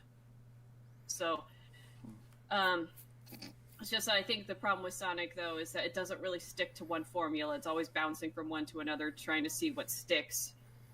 And then when it doesn't, or when something doesn't stick, or when something is seen as to me, it's also about failed, even though there's potential there, they just chuck it. So that's true. Yeah, there's also a thing about context. I mean, in Zelda, the locations have a context to them. Like Hyrule is a kingdom with history and stuff in it. Well, with Green Hill Zone, it's just an aesthetic. It doesn't really mean anything. But yeah, that's an argument for another day. And hey, maybe we're gonna talk about Zelda. I mean, it's Luke's 40th birthday soon. Maybe we can do it Dissected Alive only about Zelda. What you've been saying about Zelda, like I'm a bit fed up now that every Zelda game, most of the Zelda games now are constantly set in Hyrule. I remembered when Link used to go to other kingdoms like Termina or Koholint and so forth. That is true. I'm kind of disappointed we never get to see the rest of the world. It would be kind of fun that Link goes on a diplomatic mission to a different kingdom, and because even when we do get different kingdoms, it's always like a different princess. It's always like a different dimension kingdom, not really like neighboring kingdom. Yeah. That's a bit of a shame. But yeah, I can have a whole rant about Zelda. Maybe we'll do if we do a Dissect Alive about Zelda. But for now, back to Sonic again. Sorry, Luke. That could be our April Fool's stream, because like or Luke 14th birthday stream. Yeah, or we'll see. Oh yeah, Saturday fall. Well, I also like Zelda, so. Yeah. Alrighty, then we're gonna do a Zelda stream somewhere later this year. I have very limited knowledge on Zelda, so I can't say much. We could react to some of the Zelda cartoons, just like we're doing. Sure, why not? Oh dear. Wait, there's only one Zelda cartoon, and it only had 13. Yeah, but we're not going to cover every episode. Yeah, we gotta talk about the Zelda manga. Oh, which one? Yeah, which one? There's quite a handful of them. Yeah, well, I've got all of the Zelda manga that's out now, so, it's the ones that cover, like, Ocarina of Time, and they just, did the one with Twilight Princess. I think I remember the Twilight Princess one, or at least seeing a cover of it. I enjoyed the one from Nintendo Power where they adapted Link to the Past. It's got some great artwork in that. Yeah, yeah. I've got all of the Zelda manga, actually, the original copies and then also the special editions. Oh, very nice. Yeah. Well, I guess really that's coming later this year. Yeah, I really love the Zelda manga. Alrighty. Yeah, that's the one. That's the one. That one. Which one? That's on the screen. Yeah, I guess. I've seen it on screen with stupid YouTube. Oh, sorry. Then press the playback speed to 2. I have it cranked up to 2, and it's still not catching up. I do like how in Majora's Mask they try to give some sort of like origin of Majora's Mask in a way. Yeah. Kind of miss the old days. Kind of miss the old days when it's like, just like at least 1 or 2 manga novels just to basically do a story. But with Twilight Princess, they had it up to about 11. Well, there's a lot in Twilight Princess. So in some of the other games, but yet they managed to cram those down reasonably well. And I dislike Zelda, so I'm going to be the angry ranter that whole stream. That's going to be fun. Yay. Well, Twilight Princess has Midna, so that's probably why. Because Midna is a fan favorite, even among people who don't really care for Twilight Princess. People love Midna. Oh, yes. Cute girls always win, I guess. Even though she's not really cute. Well, in a way, I guess. But whatever. Yeah, she's like a little imp character, yeah. Shall we move on? Because we seem to be derailing it into Zelda right now. Just a little bit. Yes. We're already over an hour. Sorry, next episode. Guess we're done with Sonic the Matchmaker. Next episode, yes. Everyone has to... YTP ready? Gotta wait for... Nope, I've got to post it first. Hold on. Upload Sorry. it because unfortunately... I must warn you, this episode is visually insane. Oh, yeah. We're in for a treat. Alright, there it is. Okay, thank All you. right. Everyone ready? Ready. As ready as I will ever be. At 3, A2, A1, A go. I just realized my birthday's this Tuesday. Ow! You. Wrinkled old bag of bones. Whoa! This is gonna take forever. Hey, that gives me an idea. Now you have a friend in the paper business. City dump, huh? Maybe. Now let's see. Now I connected that to there, right? And I did that. Darn! It still doesn't look right. Oh well, I hope Sonic likes it. Yahoo! Sonic, wait! Look out for the... Yahoo! Sonic! Yahoo! Oh well, I hope Sonic likes it. Robotnik at awful cool closet. Don't tell him about the red button. It'll give him soup ending the terror, drain nasty tails. Once and for some time. What'd he say? What'd he say? He says there's so many of you here, it's worse than when he was on trial. Ha! Then I guess I'll have to fuck you in a closet.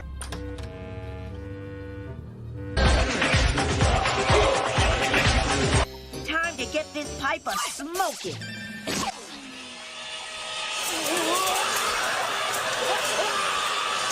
Whoops! Don't even ask.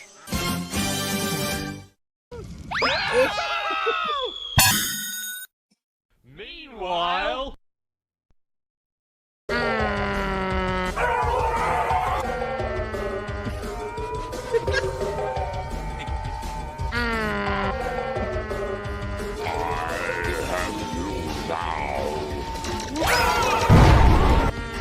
Hey, how'd he do that? Oh, that is brilliant.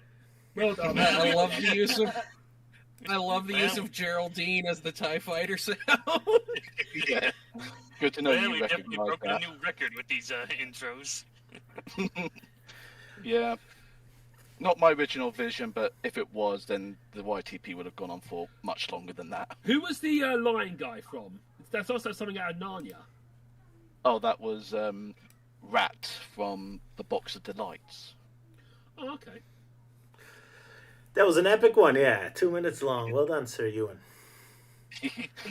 I'll try not to make a major habit of it being that long, but as long as people find it funny, that's all that matters. That's all that matters, indeed. Also, don't think I didn't notice Sonic Unleashed in the dump. And Sonic 06. Ooh, you're making a lot of enemies there, Euan. Ella is not amused. Yeah. Well, to be fair, that was the mobile port of Sonic Unleashed. Yeah, okay, fair enough. Even Sonic can't protect that Mobile one. ports aren't exactly the I best. guess, and yeah, I noticed Sonic 2006 in the dump as well. Yeah. Not making a lot of friends here, Euan. I know, I mean, I was... Well, that means Sonic 06 in the dumps is more of a wow, how original, I guess. Yeah. Although I don't have the don't have the screenshot of it exactly. This is just the PNG that I threw in, so you can maybe get a better glimpse at the other bits that were being shown. Yeah, it's Team Sonic Racing, Black Knight. Oh, that's Why? How are you? Euan. And what is Euan? the We arcade need to have a game? talk. Betrayed us all. Actually, It's I agree with Euan on that one, story-wise. Yeah, so, I don't know. Sonic the Fighters All is over there, the place at this point. Is it the Fighters? Yeah, it's Yeah, Sonic it looks like in the Fighters. background. I mean, I don't okay. hate it, but I think some people just say it's a bit rubbish since you could just literally win the game by just constantly mashing the attack button, as opposed to doing anything fancy like you do in Street Fighter and Mortal Kombat. So yeah, there's that, and of course Team Sonic Racing, that's an obvious one, yeah. But no Sonic Forces? That's for me. Well, I was trying to throw in games that I didn't include in the previous time I threw them in a white. You also forgot bottom of the the barrel. GBA version of Sonic 1. I know that was in the previous, garbage dump. I see. I get you. Just trying to go with something Continuity. Trying to be original, yeah. Yeah, you stop throwing in the. Oh yeah, and I picked up that little Digimon Frontiers English opening theme you threw in there. Yeah. Seems to become a running gag at that point. Yeah. Alright, which You had to use it for that joke. Wait, Oh yeah, I also loved how you used Paperboy, because I also thought of that scene as well. Yes. I had to. Yeah. It took a little while to do though, because I was like, maybe I can make something out of that with Paperboy, and I decided to use the Mega Drive version just to make sure, keep it all Sega related as possible. How nice of you. Thank you. Though it did take a while to animate Tails' head just to stay put. Because how Melty, many I times that hear guy you. just kept doing wheelies. Stream went black, Roger? Steven. I think he's looking at something. Are there troubles? Yeah. I didn't do anything. I was typing in, it's like I was trying to ask Luke a question, and I was getting no response constantly. What were you going to ask me? I didn't hear you, no. No. Oh, wait, I meant you. Because, Elise brought up, the opening theme in the dump, and I kept asking, what opening theme? And I kept getting no reply. Yeah, we didn't hear that, sorry. Nah, It was a didn't hear that glitch. I heard that. I heard it. Oh, really? Oh. Then Okay, so I guess everyone but You're Sonic all is just definitely- bad friends. It's because I like Archie Sonic, isn't it? You're always shitting on me for that. Yes. Maybe. But Well, was Euan it? did put any Sonic Archie in the trash, Digimon so... Frontiers? Oh yeah. I think Elise was talking about the opening of Digimon Frontiers being used for that one bit involving Robotnik Oh, and Digimon the Frontiers, Professor. that's what I was referring to. Then you have to use it for that joke. Ugh. Yeah. Okay, it's been a long time since I watched Digimon, so alright. Yeah, I blame Deeper Cut and Cat Pan for that joke with the Digimon thing. Yeah. So, who's doing the story synopsis for this? Euan as well. Yeah, yep, that'd be me. Alright. So, go ahead, Hold on, Euan. You still need to hold type on, it I'm out? just typing in the chat. I apologise if I offended anyone with the choice of games in the city dump. There you go. At least now it'll be there. Poor I just Euan. threw in random stuff that people said, "Oh, this game's not good at all." Yeah. So I was like, fair enough. I'll just throw that in, just because I can't be bothered to properly check up on that. But Next anyways, time you make a trash scene, you just put in thumbnails of my cartoons in there. Then nobody will offend. Alright. we'll find out how that will work. You There's have ever- my respect. No, here's the thing, you have my respect because you put Black Knight into the dump and not Secret Rings. Yeah, Poor I think Black. it's just because Black Knight not as well received for some reason, despite having slightly better controls. But The story anywho, is yeah. Anyways, the on Secret to- Ring story though is much better. And yeah, that's true, Jack Spore. Those games in the dump are free games. So go and swipe them before someone else does. Anyways, Tails prevails. Yeah, ended up writing this all down like in the span of a few hours, so it might be a bit messy. Anyways, Oh, you did. Sonic Look and Tails forward. are out. Yeah, I'm just trying my best with what I think, Roger. I'm just trying my best. Yeah. Anyways, as Sonic and Tails are out running the rotation of the planet, the Blue Hedgehog then recalls his birthdays in the next few days.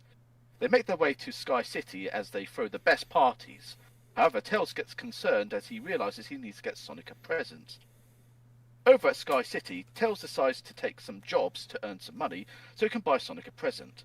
He starts off by raking leaves in someone's backyard, but it goes wrong when the two-tailed fox decides to use his tails to blow the leaves out, but accidentally blows them into someone else's yard. And in order to try and get rid of those, he ends up spinning his tails much faster, which results in him creating a tornado, which Sonic manages to stop by running around in the opposite direction to counter it and disperse the tornado. Tails then takes a paperboy job, but after seeing how long the street is, he decides to fly at full speed, accidentally smashing windows with papers he's thrown and getting chased by the angry homeowners, resulting in Sonic once again rescuing Tails. Sonic notices Tails is doing these jobs to get money to get him a present, where the Blue Hedgehog says you don't need to buy money to buy a good present, just as long as you're safe, and then he just runs off, leaving him alone. Like, if you want him to be that safe, why aren't you sticking around him, Sonic? You know. Anyways, Tails, taking Sonic's advice, decides to head into the city dump and start building a present for Sonic. Although not resembling exactly what he drew, he hopes Sonic will like it. It's Sonic's birthday with the party in full swing. The Blue Hedgehog is eager to open Tails' huge present. However, Scratch and Grounder from the bushes activate the Swipper Snappers to crash the party. But Sonic makes quick work of them, but with the last two, he uses a magnet to draw them away from the party goers and towards Scratch and Grounder, where the magnet and the two Swipper Snappers sends them flying. With the party crashers dealt with, Sonic rewards himself by opening Tails' present, which is a hover hand glider bike, which the two-tailed fox doesn't know exactly what it is or how it works, or even tested it out. So Sonic rides off the edge of the cliff to reveal it works. With Sonic showing off what Tails has created, Scratch and Grounder, overhearing this, rush back to Fortress Robotnik to tell him the news. Although Robotnik wasn't happy with them failing in their mission, the two bots explain to him of what Tails had built, which gives the evil doctor an idea to use the little fox's talent for building something against Sonic. While Scratch and Grounder mention that Tails may be young, but he's not that stupid, Robotnik will find a way. Later on over at the Lab Cube, they meet up with Professor Von Schlimmer to have Tails assist him in building the Robotnik Napper robot that will break into the Doctor's fortress and detain him or imprison him to stop his evil reign of terror. However, they are unaware that Robotnik is spying on them from a nearby spy cube, where the Doctor orders Scratch and Grounder to distract Sonic, which they accidentally do by crashing into a movie theatre. The Professor activates a door hatch with a rope ladder down for Sonic to run down and stop them. As Sonic leaves, Robotnik uses his special scope camera to take a photo of the Professor, which he then puts on into a disguise, where with a jetpack he flies to the hatch, although getting a bit hit up along the way. Sonic deals with Scratch and Grounder by making them fall off the cliff edge that is concerningly rather close to the entrance of the theatre. However, Robotnik successfully infiltrates the lab cube, capturing the Professor by throwing him into the nearest closet, where just after pulling the rope ladder up, Tails noticing something different about him, but yet still falls for Robotnik's disguise, and unknowingly helps in turning the Robotnik Napper into a machine to capture Sonic. With Sonic noticing the rope ladder isn't there and almost getting squashed by a futuristic anvil, making him realise something is up. So using his hover hand glider bike, he manages to fly up to the lab cube, avoiding the defense turrets and jumping into a pipe, which Robotnik, knowing in advance, has had the other end of the pipe out to the external air vent, with Sonic only being saved from falling to his demise with the spikes clinging to the vent grills. Sonic trying to open a nearby window shutter from the outside. Tails hears the blue hedgehog trying to get in and opens the window shutters, almost knocking Sonic off. But before the blue hedgehog can explain something is going on, Robotnik drops the heavy lifting weights, narrowly missing Sonic, but still falls off to his supposed demise. The Doctor, dropping the disguise, then captures Tails. However, much like a moment in Return of Jafar, Sonic actually grabbed the ledge not far from the window, where he goes through a pipe and out the gentleman's toilets covered in green slime, requesting the audience not to ask what it is. Yeah. Sonic barges in yelling at Robotnik to let Tails go, which gives Tails confidence to free himself and knock Robotnik over. However, the modified Robotnik Napper is all finished and now ready to catch Sonic. The two flee the robot as it goes in pursuit, with Robotnik following them to watch. Though they are unable to turn the robot off as Tails spilt juice on that part of his blueprints. They reach a dead end but jump out of the way for the robot to smash through the wall and fall to its supposed demise. But Tails reveals that he gave it flight mode with jet propulsion. They run off in the opposite direction, where they both run over Robotnik. The speed of the two and the robot smash through the wall on the other side of the lab cube. The robot nabs Tails, resulting in Sonic whistling in his hover hand glider bike to fly him back up towards the robot, that now Robotnik is piloting, while having Tails and Professor von Schlimmer as hostages. While Robotnik fires the Gatling laser gun, missing Sonic the Hedgehog, retaliates by firing his own invisible laser guns back at the Doctor, which surprises him, saying, "Hey, how'd he do that?"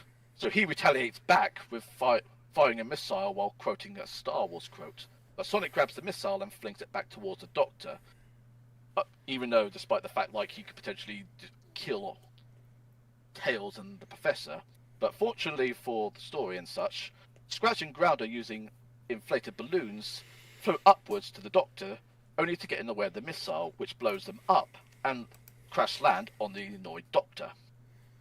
The Doctor yells at Tails for more speed, but after Tails makes a Scotty quote from Star Trek, "I give it out all she's got, Captain," the Professor warns the two-tailed fox not to tell Robotnik about the red button that would give him super speed. Robotnik immediately presses the button, which sends him and his robot lackeys flying off at high speed into the distance, with Sonic catching Tails and the Professor as they jumped off just before the robot zooms off. On solid ground, Tails apologizes for falling for Robotnik's disguise and turning the robot against them, but Sonic says he still had a rad birthday. Von Schlimmer asks if Tails wants to stay and help him with inventions, but Tails turns him down as he wants to stay adventuring with Sonic, especially when Robotnik will eventually return, with Tails assuming that they must have made it to the North Pole by now. Meanwhile, at the North Pole, the robot has crashed, leaving Robotnik, Scratch and Grounder to freeze to death as the Doctor chatters, "I hate that hedgehog." In Sonic Says, Tails is bored with nothing to do, with Sonic telling him to use his imagination to come up with something to do as he runs off. He eventually returns to see Tails has made a tire rope swing while playing astronauts, with the blue hedgehog telling the audience the wonders of imagination and what a real time waster it can be. The end. Yay! Applause. Yep. Yay! I'll just clap myself. This episode was so surreal.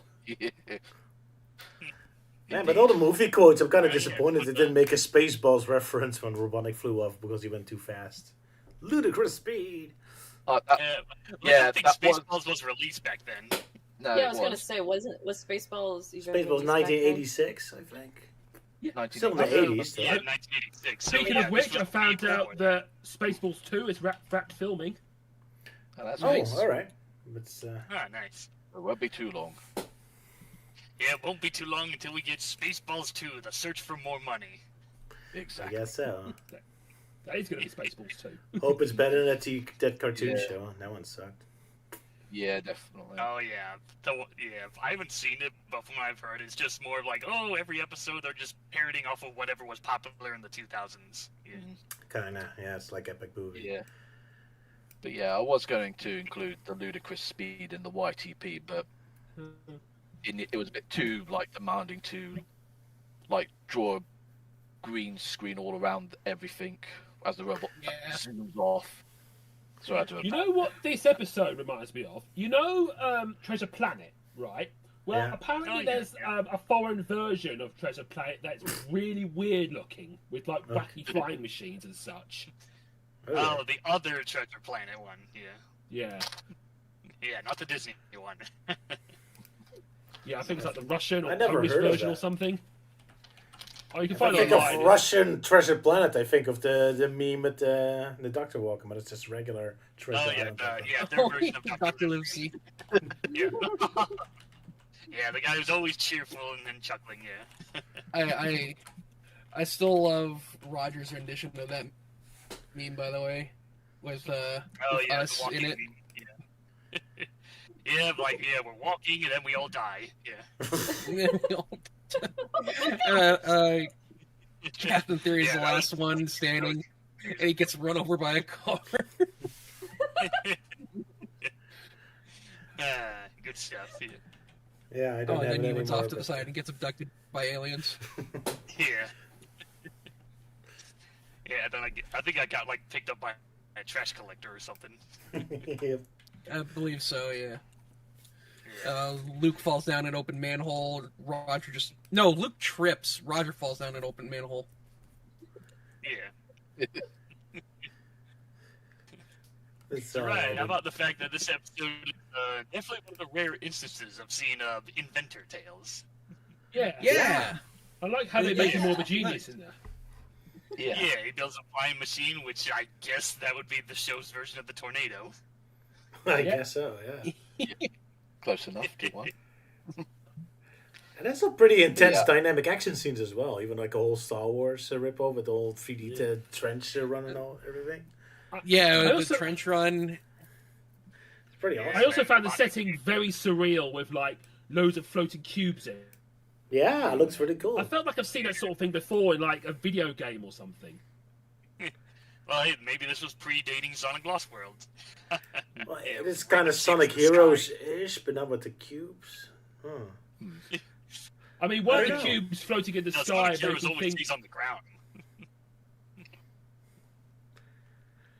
I would I know. said one of the cubes floating in the sky makes me think of the labyrinths that you get in Tears of the Kingdom. I guess so. And Psychonauts also had a level where you're walking around on a cube. Didn't have a city. But yeah, it looks very imaginative. I also Nice like the colour design of like what appears to be Robotnik's floating fortress, which looks like the Death Egg or the Borg cube if it was designed by Salvador Dali.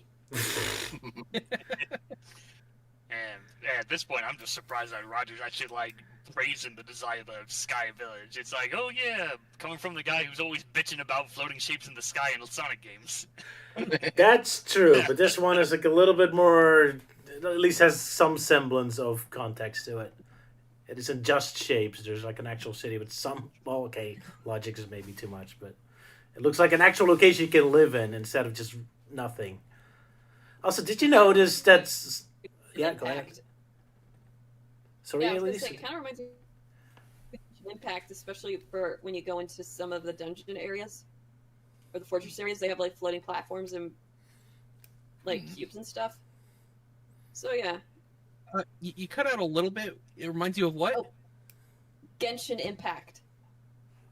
Oh, Genshin Impact. I did not know you played Genshin Impact.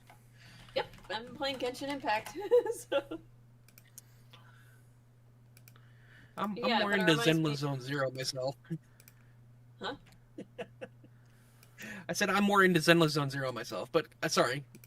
yeah, okay. Anyway, it's like yeah, when you go into some dungeon areas and stuff in Genshin Impact, like they have like floating platforms and stuff. So it kind of reminds me of that. All right. I don't know. I never played it. I thought it was more medieval stuff. Oh yeah, So I'll leave you. Right off the bat, beginning of the episode, I thought the planet was going to die because of the sun being that close. Yeah. Yeah. With all the flames coming out. Also, did I hear Sonic CTM music for a bit when you were in the cinema? It sounded like the Danger music from the other Sonic F show. I'm pretty sure that's just the danger music from Adventures of Sonic. All right. But, Speaking of that movie, I would love to know more about that film. Like, why is Robotnik blowing up a refrigerator? It has no age, so it must die. And is the movie that's propaganda for Robotnik or against him? I want to know. Oh yeah, the poster that says Sonic Lives. Yeah. Sonic Lives. Like it's Yeah, a horror it's the movie. sequel to Sonic Live. Yuck, yuck. I mean, for all you know, it could be based on the monolith from 2001. Who knows? Yeah. Anyway, it's kind of funny that since last episode was so continuity rich that now we have for Sonic's birthday party we don't see any of the old characters coming back, just random humans. And but then all of a sudden Dr. Schlemmel does suddenly show up, but he wasn't at the birthday party. Yeah. That's kind of random. Yeah. I'm quite surprised there's a lot of humans in this episode. Yeah. Yeah. Yeah, Speaking of Von Schlemmer. So that's Speaking what of Von Schlemmer, the fucking way Robotnik disguised himself is freaking hilarious to me. Yeah. He just takes a picture of him and stretches it over his body. Yeah.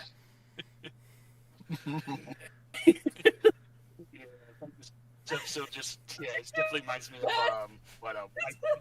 it reminds me of the classic YTP moment from Can I talk now? Yes, you can. I'm sorry. As I was about to say, the running disguised as Von Schlemmer, yeah. Definitely reminds me of the old bit from a YTP segment from, I can't remember what it was called, but basically it was a bit which like, oh, hey, you're not the professor. No shit, Sherlock.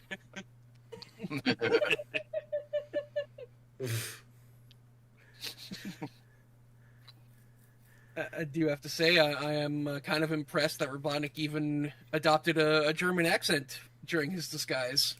So. Yeah. Yeah, I guess the voice actor had fun with that. Yeah. Little Baldry. Must have, yeah. It is quite interesting how many weird and wacky-looking characters appear in this, including the return of what looks like Pink Mike, the guy with the Saturn ring around his head, and the guy in the green outfit.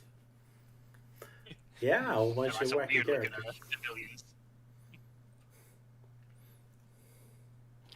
Just waiting for Roger to find the moment. Should be on screen now. On stream. This is And of something course, from seeing them in previous episodes. all of them? I don't remember those, but yeah, a couple of them, yeah. Is not the screenshot you meant? That's not the screenshot, but one of them does show up there at least. But it's, yeah, definitely quite a very weird sort of art style that was going on, to the point that if you just literally just saw that one small moment, you wouldn't think it was from Sonic.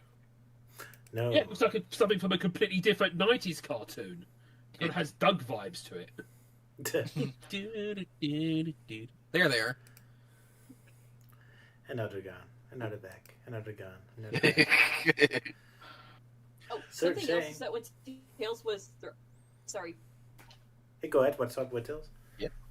I was going to say, when Tails is throwing those newspapers and they're crashing through windows, I'm like, how freaking heavy are those newspapers?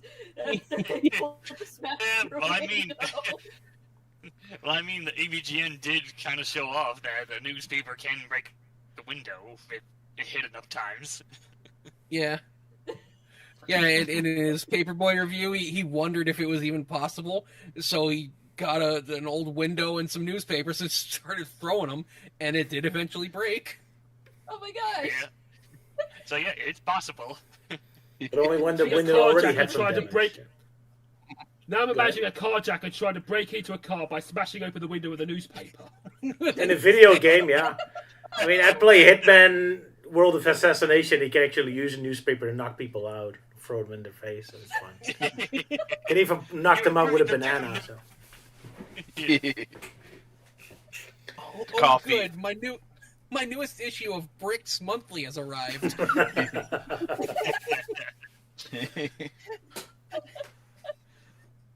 The car thief has struck again. He's stolen 12 cars, but yet he keeps on leaving his calling card, the rolled-up newspaper where the car used to be. Man, I'm always so jealous of American news deliverers that can just throw it in the yard. We always have to put it in the actual door opening, damn it. If these newspapers are so hard, you could probably knock someone out with it. Yeah, probably. Yeah. Anyway, at least it gives us more tales, which I've always talked about how it's like out of all the kid voice actors in official Sonic media, this one's always the best. Yeah, can you do Scotty imitation? There is one weird scene where Sonic appears to be walking to a park with a I mean he's with a very tiny bench. Like, so I'm like, what is this? A park for ants? Oh, yeah, and something else is that when Sonic hears he's getting a chili dog, and then he hears Tails like calling for help, he throws his chili dog back at the vendor. The vendor catches it and then takes a bite out of it. Yeah, he does that twice. Yeah, what is up with that bit? It's like, oh yeah, he buys a chili dog, and then the vendor just acts as an asshole when he runs off. It's like, oh well, he just eats it. Waste of a good chili dog. Waste of a good chili dog. It's especially weird because we've seen Sonic eat chili dogs on the run before. Yep. Yeah. He's not I guess it's smart. to show that when Tails is in trouble, he will forgo the chili dog to rescue his little buddy. There you go. Yeah, he'll drop everything to rescue his little buddy. Yeah. Yeah, he'll drop everything and go help Tails. Even a chili Also, dog. when Sonic confronts Scratch and Grounder outside the movie theater, and he's like wearing a fireman's helmet and he's got a little siren thing. I'm actually kind of impressed that Scratch and even Grounder recognized him immediately. Yeah, I was gonna say they were all first disguise this time. Finally, disguise didn't work. Maybe it's a disguise they already saw before. I don't know. Oh yeah. Can we talk about the crazy expressions in this episode, like with Robotnik giving off his best smiles and Sonic screaming his head off? Even if I have to force him. Yeah. The show is always great with expressions, but like this episode especially, just going nuts. And also you got that mischievous kid he's not looking at Sonic, but he's plotting something. He's like, wait, which kid? He looks like Beavis, yeah, from Beavis and Butthead. Oh yeah. They gotta be cold. Whoa. Oh yeah, I see it. Yeah, that weird kid and the other one that looks like, I don't know, Doofenshmirtz's cousin or something. No, you know what? I do Doofenshmirtz. That reminds me of the guy from the old 7-Up ads. Oh right, yeah. Only Think character I'm from killing 7-Up Elise. ads I remember is Cool Spot.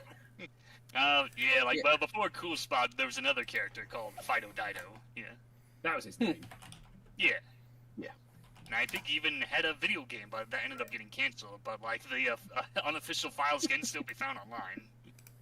Elise, breathe, please.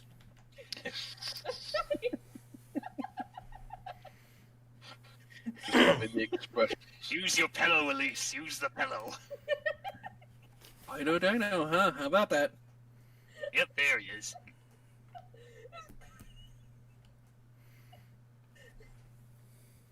Good lord. Face expressions get me. Also, there was so when Robotnik confronts Von Schlemmer in disguise, and he tells him to get into a closet, and Von Schlemmer's like, "I don't have a closet," and Robotnik's like, "Then I guess I'll just throw you down the ladder hole."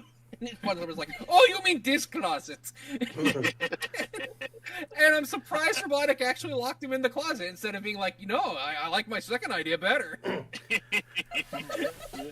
My favorite joke is the one right after when Robotnik throws the dangerous object to Sonic, and Sonic looks at it and like, oh, it can't possibly be the professor because this is expensive lab equipment.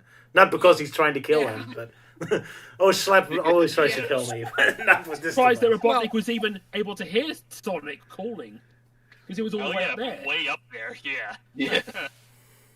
Also impressive, It yeah. just drops down this weird anvil with a cord on it. What, is it like an electrical anvil for... Yeah, for electrical smithing. It's my anvilinator. Anvilinator.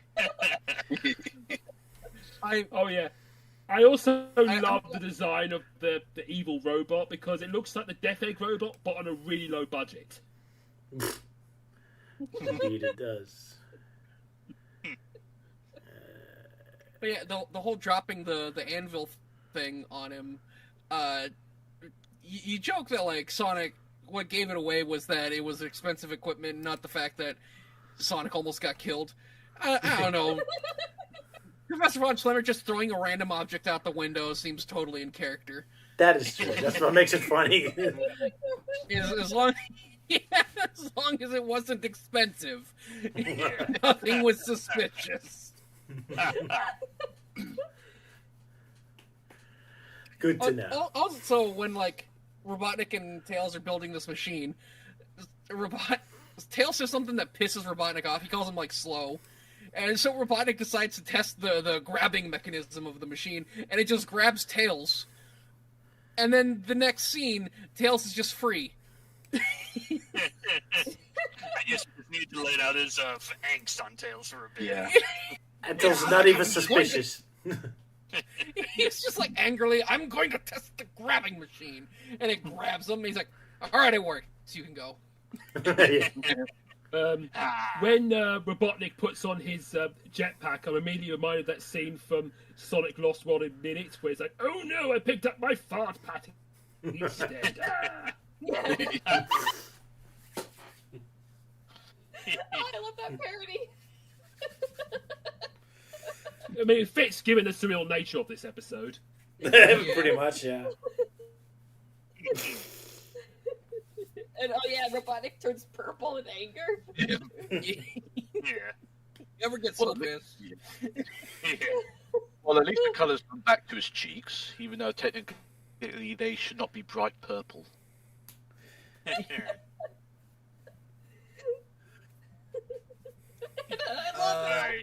I love how Tails says, like, I should have known you weren't actually Von Schlemmer. You're too fat and ugly. It's like, you're being savage. Very savage. Yeah. Being savage all while looking adorable in that oversized Yeah. lab coat. Yeah, I almost felt throwing in like a small random clip just saying, random adorable Tails wearing a lab coat moment. Oh yeah, Like, that don't let would his be a whole... adorableness fool you. This fox has claws. Oh yeah, copying off what I did, where I just did a random clip of Tails being cute. Yeah, too fucking cute. Yeah. I mean, I could have done that, but then you would have been like, that's my joke, I'll kill you. Yeah. I suppose I could bring up that this episode has something that I don't think has been explored often, where Robotnik tries to use Tails' intelligence for his own advantage. Yeah, because the show barely reminds you that Tails has intelligence, even. Sadly. Yeah, because, you know, they said that he's 4.5 years old. Yeah. So I'm guessing and probably also in the this thing games and where- stuff. Yeah, I'm sorry, go ahead. I was saying, I guess that Robotnik in the games and comics or whatever probably sees Tails like a rival or something. That's true, yeah. It is kind of fun. Yeah. Also, the scene where Tails opens the window that Sonic is standing outside of, and then it cuts to Sonic below. Oh, he's like, ow! And it shows his nose throbbing. it's to imply that Tails accidentally smacked him in the face when he opened the window. Yeah.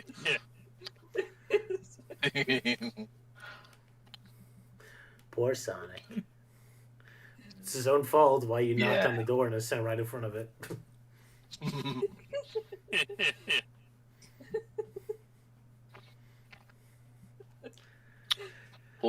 So a very cheerful-looking Robotnik in disguise. I love that face expression, yeah. I'm so happy. Yeah, I like the bit where he like pokes his head through the ladder, grinning. Yeah. Hell Yeah. Oh, He's like, surprise! I'm going to do evil things to you now. Oh no! Yeah, surprise butt sex. No. I think that my only other note for this episode This was is not Sonic's amused. Yeah. Sonic's random finger guns. Oh right. Yeah. Oh yeah, Oh yeah. Randomly. yeah. I guess Sonic took some lessons from the Heavy from Team Fortress 2. And the Robotnik's reply as lasers actually hit the control panel. Yeah. How did you roll that? How did you do? It looks like something that Bugs Bunny or Snoopy would do. Yeah, I was Yeah, gonna say, exactly. something Snoopy related. It's just funny, like Sonic's getting shot at, and he's like doing finger guns back. I'm like, oh, that's funny. And then the bullets actually come out of nowhere, and Robotnik's caught off guard. He's like, what the? Quite literally. I just love his reaction from that, though. It's like, hey, how'd he do that? How'd he do that? Yeah. Holy crap! Which to be fair, like, you would be questioning how the hell he actually did it for real. Sonic is ridiculous, overpowered. Yeah. That's the power of Yeah, cartoon it's classic Looney Tunes logic. Yeah, Oh, the show is pretty much good. Yeah, Looney Tunes this cartoon. version Yeah. of Sonic is great. Yeah. If only this Sonic No, I was think better it's than kind of a Sonic shame that Prime. we don't see that. What is it, MLT? I was about to say, I think it's kind of a shame we don't see that flying thing anymore after this episode. Yeah. It looks Oh, cool yeah. though. Would be cool. I mean, to be honest, I kind of prefer it over the tornado. Sure. Why not? Looks more like a rock and roll motorcycle, yeah. Yeah, it definitely looks cool, because, yeah, Tornado is too oversaturated. Let's hit the Tornado 2. He'll always be my baby. And talking about stupid face expressions, I love how Dr. Slammer looks like when he falls to his death. Like, he's so cute. Oh! And like Tilsu is concerned. Hold on, I need the proper sound for this. It's, oh, where is it? Yeah. There we go. There you go. Good episode. Right, shall we move on to the comics? Yep. Alrighty. One of the comments said that, onto that onto Robotnik looks Fleetway like and- Grimace. Oh yeah, with him purple. Sorry, what is it? I saw one of the comments saying that Robotnik looks like Grimace. I think when he goes purple or something. In Oh, yeah, when this he's, like, episode. pissed off, yeah. Yeah, Yeah, it looks when he's like purple. pissed off when Tails calls him fat and ugly. Yeah, and him trying to refrain his anger Yeah. before he explodes in a purple mess. That looked funny, yeah. Right, back to Sonic Fleetway again, where we finally get the origin of the zone leaders, which confused me last time. So how interesting. Okay. Oh yeah. Oh, yeah. Maybe this time we might give Yeah, Yeah, I'd like yeah, to you stick did- around, but I've got some stuff I need to do, so... That's okay. Fair enough. Yeah, yes. Anything Yeah, you well, want thanks for to... having me on again. I hope to see... I hope to be on again next time as well. All right. Yeah. And yeah, good luck with your job interview this Monday then, or whatever. Yeah. Okay, well, thanks, guys. You all have a good rest of your day, okay? Yes, we shall. Yeah. Right. See you guys later. Bye. Bye. Have a good one. Bye. Alrighty. Pingus.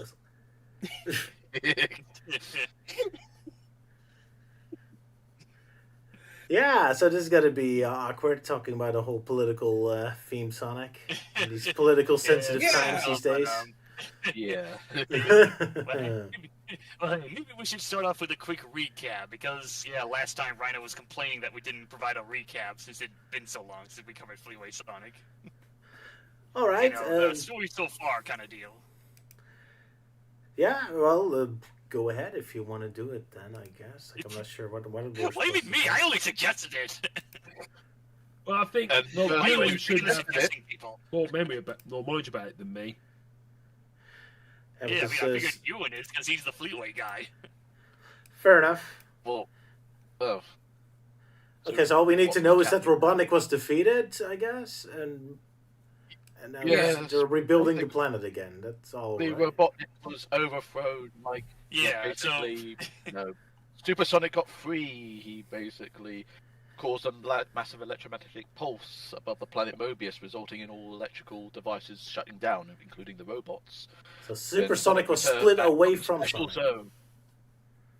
Well, basically, Supersonic is split away as a separate person from Sonic. Yeah. We should separate say entity. Yep, and he's lost his memory, so we don't know who he is. Yeah. Which, of course, is part of the stories, which we'll get to.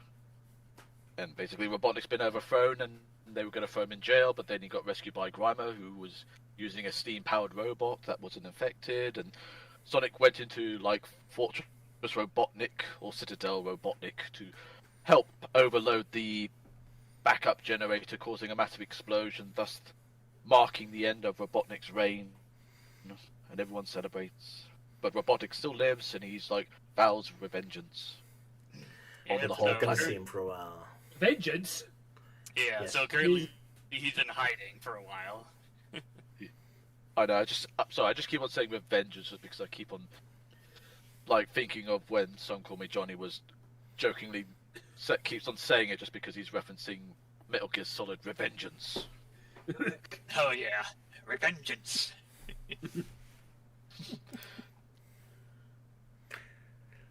All right. So that's all we need to know. Oh yeah, that's the quick recap. Yep, the quick recap, because I know we've got more important things to be doing, like actually talking about the stories in question. Vote for me, indeed. And Sala is the suspect to do the synopsis for this one. That is correct. All right. So, our story begins with Sonic and Techno restoring power to Metropolis City and all other zones while the people celebrate Robotnik's defeat. Sonic decides to return to Emerald Hill Zone where Tails is waiting for him, who informs Sonic of an upcoming election. Sonic is unimpressed with the candidates, but decides to listen to the debate later that night. The two candidates are, as expected, parodies of politicians, promising stuff that doesn't matter while brushing aside people's real concerns. Sonic is not impressed. A week later, and the election has devolved into a mech suit battle between the candidates. Sonic has enough of their power tripping and decides to put a stop to this. He breaks their mechs and then ties them up in some magical way that they can only break free with the power of friendship. The next day, the election results are in, and in the riskiest move in history, nobody voted. Sonic declares that instead of a world leader, each zone should have a leader instead, to better care for the people. When asked if they should hold elections for zone leader, Sonic remarks that they're better off flipping a coin. So I guess Sonic is against the EU and wants Brexit. All right. All zones separated. Why couldn't real world politics be like that? What? Fighting in mech suits, you mean? Yes, Sure. quite literally. Yeah, it's or kind for of the funny. coin. Sure, let's have Trump and Putin fight each other in a mech suit. Why not? Sounds fun. Yeah. That'd be cool. You could stream Sure. Yeah. And it'll As actually long get as it's only people the bad interested. Yeah, it's kind of funny with the whole zone leader things. Like, oh yeah, we saw the chicken dude have a mech, and now these two have a mech. So, I guess that's just the thing. These zone leaders suddenly have their own mechs. Yeah, even though they're still civilians and not leaders yet, since they still need to win the election. So I guess all civilians have their own mech suits? Guess it's just for sale. I Yeah, guess they probably stole it from like Robotnik's stat. Yeah. makes sense, I guess. But yeah, I do. But think, that was definitely yeah. Sorry. Go ahead. That was definitely a very very risky prisoners paradox the citizens of Mobius pulled off. Not one person voted. Not even the Everyone politicians forgot to vote. themselves. Yeah. Not even the politicians They couldn't. themselves. They were tied up. Wah, wah. They didn't even have people working under them. No secretary or something. How sad. Yeah. I guess everyone in the Sonic universe is dead apathetic towards world leaders.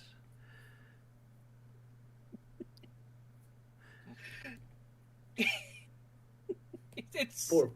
I'm just like endlessly amazed at like an entire planet of people refusing to vote in an election. Not a single person.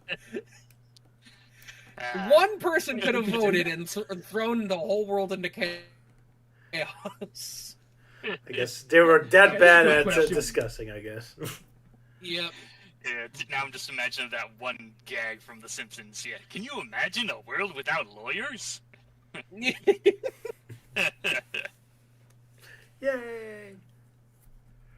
Yay. Well, anyone want to say anything about this episode without turning into a political disaster? Well, I let's quite just like say the that. look. I quite like the look of that female bear character with the pigtails. Oh yeah. Oh, yeah. Yeah, She the looks beady not eyes and happy. piglets, yeah. She looks very unhappy. Yeah. Yeah, there's definitely a handful of like hyper realistic anthros here. Of course, you show that to any Sonic fan, they'd be all like spazzing out like, "Oh, what is this shit? Yeah, this not Sonic." Me. I guess so. I don't like the ant farmers though. Yeah, they look kind of cool. Yeah, that's cool. Yeah. It's always rare to see insect characters in Sonic media because Sega's very specious against insects. Yeah. Guess they're not So they give the first Charmy a animals you free think pass. about. Yeah. Charmy and Jewel. Yeah, Charmy, Jewel, I guess Saffron from Archie Sonic, and yeah, not too many. Yeah. They're just not the first I animals just- you think of, I guess. Just love the promises that the candidates say. Like one that says, "Oh, promise free school gravy," and the other one says, "It will ban the wearing of white socks and encourage more boy bands," which was a huge thing in the 90s. Yeah, more boy bands. And whiter snow. It's gonna bleach the snow. Bleach the snow. Yes, just It's raining don't lick that bleach. snow. Yeah. Because that's the most important thing about snow, how white it is. Yeah. I prefer snow brown when it's filled with salt so it melts. Stupid snow. But anyway, enough about my hatred for snow. And Sonic really says it best, like when he says, "Should you vote for a bozo or a wingnut?" Yep. Or like South Park said, the shit politics in a sandwich or a nutshell. douche. Yeah. Fun.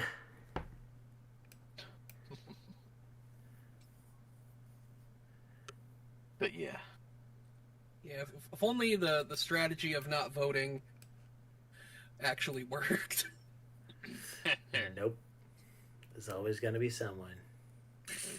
Both these candidates suck, nobody vote. There's always going to be someone. Give us a new candidate. Yeah. But I really wanted the white snow. Anyway, should we just move on to the next one? I guess so. Yeah. I think we're done. Loose ends. And who's the victim for this one? It is That was Melty, I believe. Melty. Yeah, Melty. Melty. I'll get under my. Well, can you actually hear me now? Yes, I hear you. Yes. Okay. What, did you say something before? No, I just kind of just been getting a bit of angsty with it seems like being constantly interrupted, or I feel like no one's hearing me. Oh, sorry about that. Guess we're just disrespectful. Either that or he's still having connection Yeah, issues. disrespectful to the Archie Sonic fans. Yeah, been like that since the 1990s. Yeah. Anyway, business aside, loose ends. So back on Floating Island, we pretty much pick up from where things left off.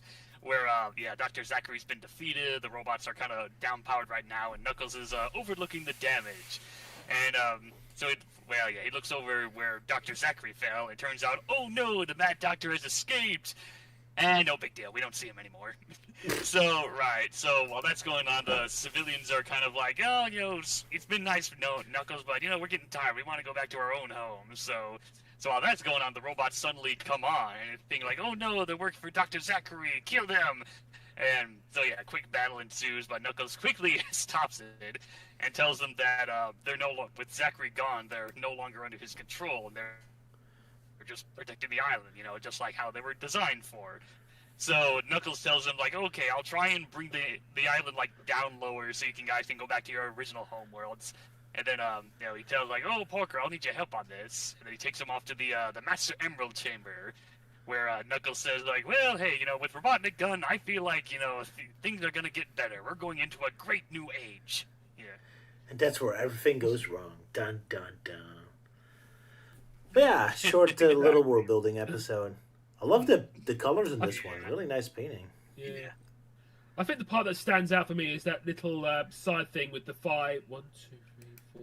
Yeah, with the 5 little panels with Knuckles turning his head towards the citizen. Yeah, that's the kind of artsy thingy. Yeah, pretty cool. Nice colors as well. The blue and the red. Very artsy comic, this one. Not Archie, artsy. Sorry. Yeah. You know what? That next stream we'll talk about Archie, okay? Just for you. I feel sorry for you. That's what you said the last time. You said, Really? oh, we're doing Fleetway now. Yeah. That, you know, when I was bitching about you, that whole, like, oh, I guess you really were patronizing me, Roger. Yeah. Oh. Now I'm confused, did I? Yeah. No, I think you're the good one that kept confused. Sorry, I'm just... Because I was complaining one time, and then you're like, oh, maybe next stream we can do, like, Archie Sonic, back when we... Oh, gee, I did it twice now? To go back to yet. Yeah, so you're doing that twice, and I'm like, sure. And Sega's going to make a Vector Man 3. So that is a dick move of mine. My apologies, Melty. I guess I'm really forgetful then. Yeah. That is a dick move of mine. Sorry. For me once, shame on you. For me 3 times, shame on me. I haven't full intro. Beat me 3 times, I am sent to my death. Yeah. Can't be fooled again. Well, definitely can't when we eventually finish Fleetway, because there won't be too much else left for us to do except Archie, and that will terrify Roger to his very core. Indeed. Well, unless Ryder decides to pull off a dick mood, it's like, nah, we'll go back to IDW now. Which we also still need to do, yes. Yeah. But yeah, we'll see how it all goes. Yeah. But yeah, By the time that happens, I'll be too old and senile. Ancient, toothless, and mentoed clone you shall become. What's in the coal? Oh well. But yeah, one thing I'm... I guess that's the theme of today's stream. Yeah, fucking torture Melting Man for being an Archie Sonic fan. Well, don't think anyone here is saying not we what hate is Archie. happening, but yeah, Well, that's what it came off to me. As if. Nobody has done that.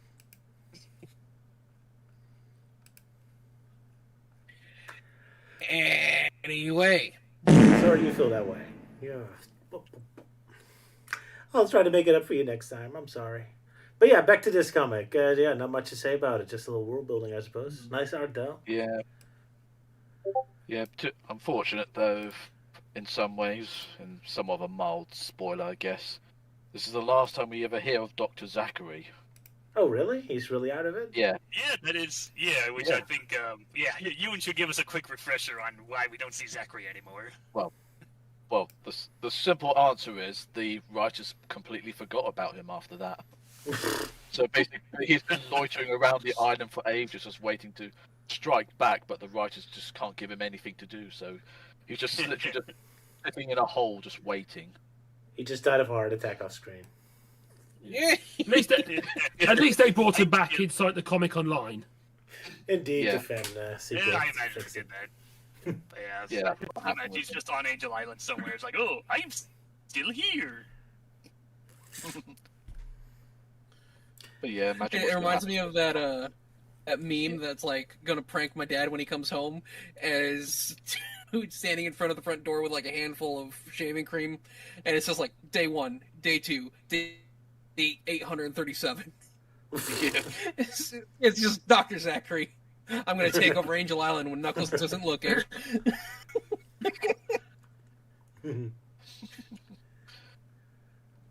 But yeah, back then I was bummed out when he didn't return, since he was like one of the few Sonic exclusive characters from the comics I liked. Poor Euan. Now you feel what Melty Man feels like. Get no respect. Yeah, no. The denial of seeing your favourite character make any form of appearance in official media. Just like, I'm waiting for Zachary to come back, but he's never gonna come back. Is it Because ironic he's that the dead. final comic he shows up in is called Loose Ends? How fitting. Yeah. It Loose even, ends that will forever remain loose. and to rub it in even more, right next to it, complete story. Like, nope. Yeah. Dr. Zachary is not a complete story, but is definitely a loose end. Yes. Oh well. Hey, the fan comic brought him back, so just take that one as canon. Yeah. Take what you get. And of course now Knuckles is the proud owner of a bunch of Guardian robots. That's pretty cool. Yeah. Yeah. Nice. You want to do anything with them? He will. Well, Oh, cool. All right. yeah, I imagine he might do something with them. Yeah, but I mean, don't they know, It's do- been a while since I've read the later issues. Yeah. I mean, they do return in later comic issues, but obviously they won't be overly prominent because naturally it's about Knuckles, not the The robots, yeah. robots. You probably only So- use them whenever it's like gets too overwhelming for him, and it's like, right, I need you lot to help me out with this, and by helping me out, I mean you've got to tidy all this up because you made a mess.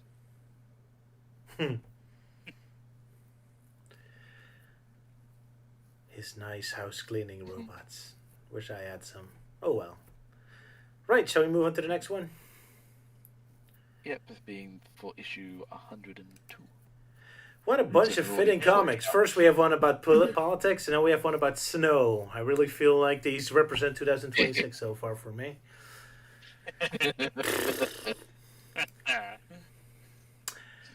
Well, who's the victim for this one? It is no one else but... It'll be me. I'm doing this one.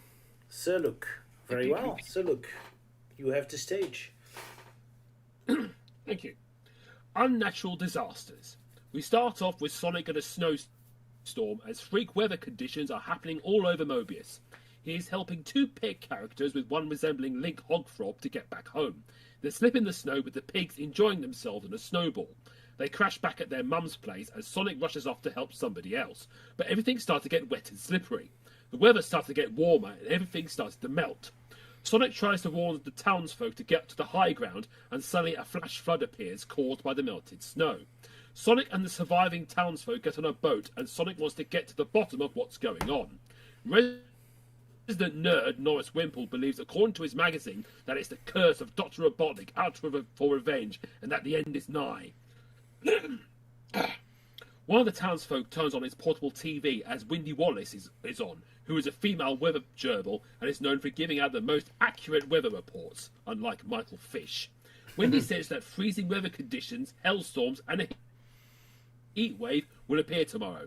This makes Norris freak out and fall out of the boat. But Norris is okay, as the water has all now frozen over, just as Windy predicted. Sonic believes that the weather forecaster that is 100% correct is suspicious and decides to check her out. He runs through a hailstorm showering large chunks of ice on him. Sonic finds the TV studio and busts in, finding Windy Wallace standing at a machine that kind of resembles the TARDIS console. Sonic wants her to admit that she was behind the weak weather occurrences, which she owns up to. Windy was going to serve Robotnik as a top weapons engineer until Sonic overthrew him, so she had no choice but to work as a weather forecaster. She built a weather machine to get her revenge. She uses the machine to generate a storm cloud that zaps Sonic with a bolt of lightning. Windy plans to fire particles into the atmosphere, creating a heat wave so great it'll dry up the planet. Sonic calls her crazy, and Windy says that she's the best weather gerbil in the business, even if she cheats a bit. Sonic uses his super speed to splash water onto the weather machine, making it go out of control. It created a tornado that Windy is about to be sucked into. Sonic tells her to grab his hand, but she gets sucked up into the tornado, saying she will return. The weather machine explodes, sending Sonic flying. Sonic meets up with Norris as the water has now been drained away. Norris asks Sonic how he could keep so cool in a crisis. Sonic says he tries not to let things keep him down, although he was a bit under the weather a bit. You Brits. He was a bit under the weather. Well, you know, the saying you got to end it off with a pun.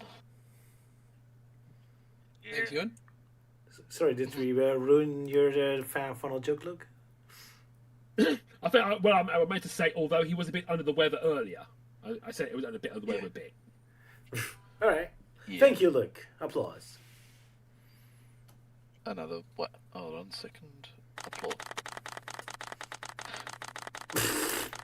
Wow. That was, very natural. Got a span there, but So yeah, I think this is our first. I feel like this is our first female villain in Fleetway Sonic. Yeah, you don't get a lot of female villains in Sonic, do you? Nope. Yeah. Yeah, But yeah, the first one.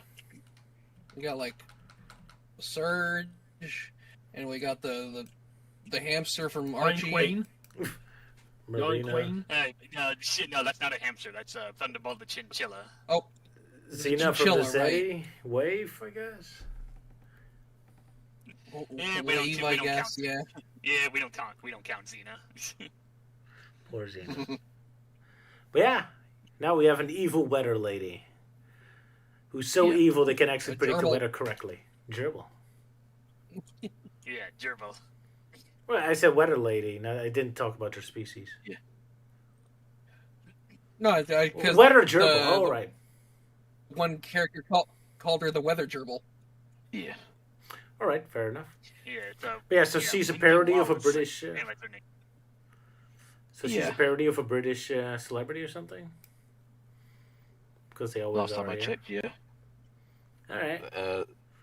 Windy Wallace was named after Winsy Willis, a British weather presenter for the breakfast television station TV AM between 1983 to 1987. So that's definitely going quite the distance back.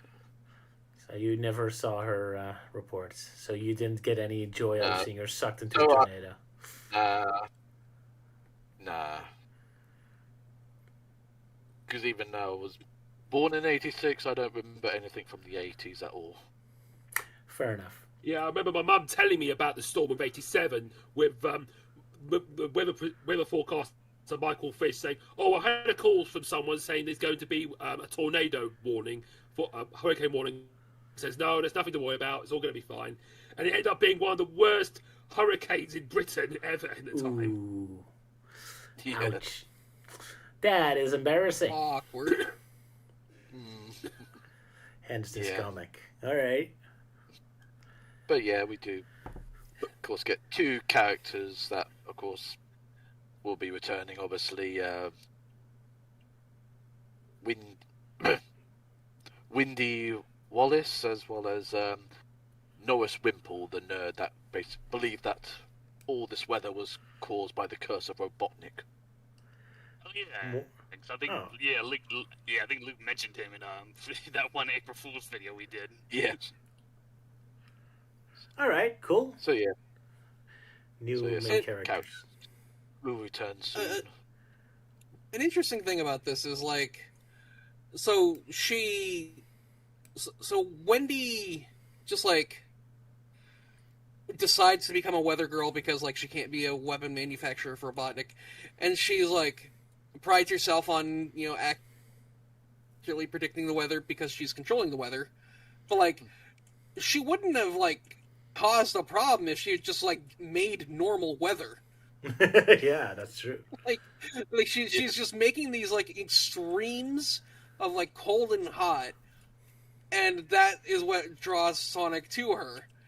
She could have just made it rain a couple of times. Be oh, it's going to rain today, guys. Pack an umbrella, and she would have been just the perfect weather girl, which supposedly is her goal. Yep, but then again, if she wanted to work for Robotnik at first, probably already a screw loose. Yeah, fair. But yeah, she did it to herself, indeed. Oh well.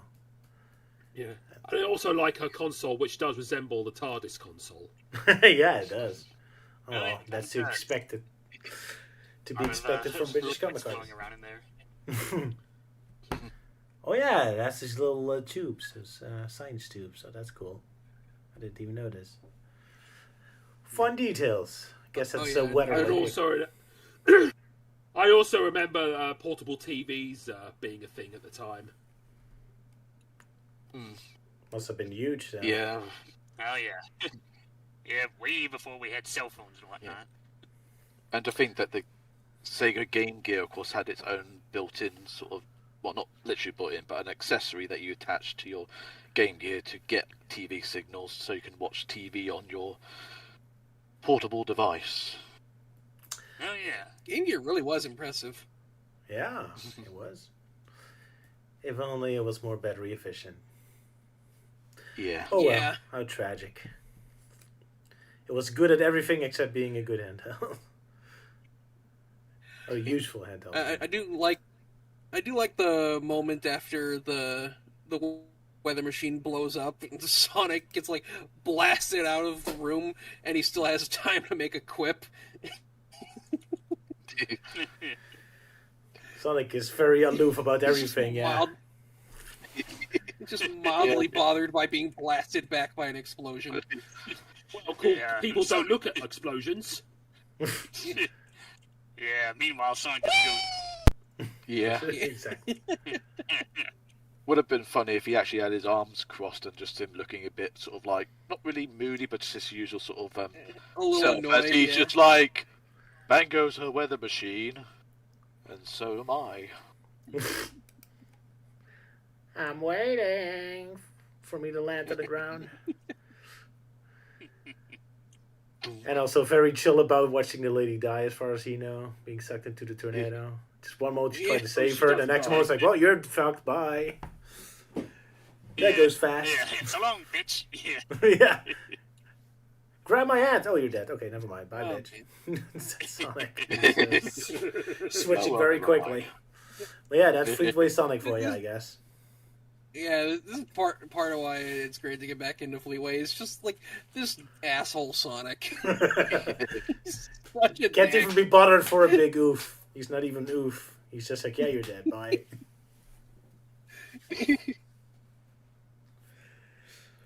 Fleetway Sonic. Right. Shall we move on to the last one? Yeah. All right. Anyone? Yep. Some proper nightmare fuel. Yeah, some proper nightmare fuel indeed. What happened to Supersonic? Yep. Whatever happened. One of Sylvia's favourite panels. Yeah, is it? Or double series. I'm doing the synopsis on this one as well. Oh, I would like to point out I picked out the synopsis for two of these stories without reading them first, and I'm glad I picked the ones I did.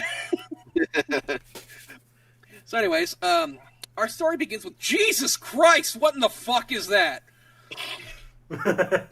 Supersonic is apparently having a nightmare, and his scream alerted an elderly woman named Madge, who has been sheltering the amnesiac super hedgehog, much to her husband's dismay, but he's a fascist, so his opinion doesn't matter. Luckily for both of them, Supersonic decides to leave of his own accord. He also breaks up their boomer couple arguing in a moment of genuine care unexpected of not only Fleetway Supersonic, but even Fleetway's normal Sonic. Yeah. He states that he has to find out who he is, even though his name and picture are on the newspaper that Arthur was reading. Madge gives Supersonic Arthur's beer money and sends him on his way, with Supersonic thanking her wholeheartedly. Meanwhile, Johnny Lightfoot and Amy Rose are tracking Supersonic nearby. The signal they've picked up is faint enough that they can't follow the trail, but they suspect Supersonic must have gone into hiding and would be miles away by now, as oblivious to Supersonic walking right behind them as he is to them looking for him. Johnny and Amy decide to give up and grab some lunch. The end. The end. Just These a world are building, very I short guess. stories. Yeah, very short. But... Yeah. I can imagine some poor child opening that page and freaking out.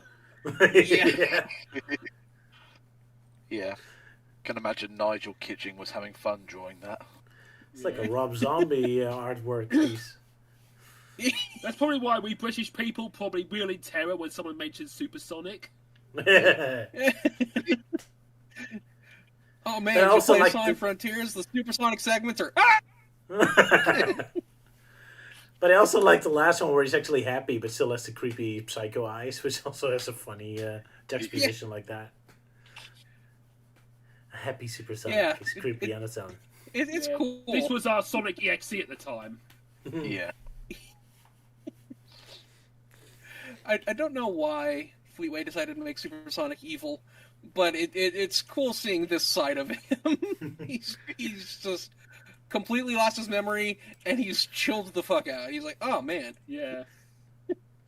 Thanks for helping out, Madge.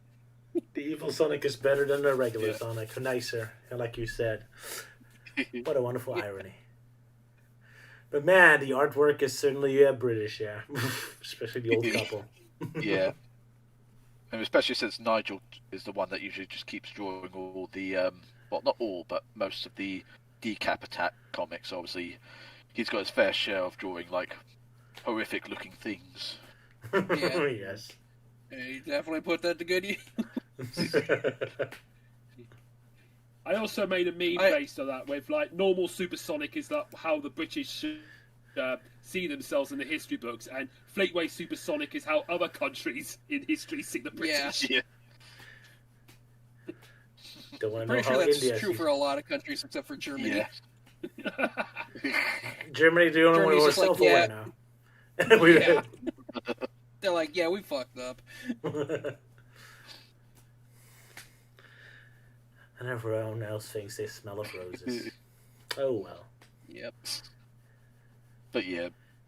Just where you say like, oh don't worry, Supersonic's all fine, and yet, are you sure? Because of how his eyes are just looking.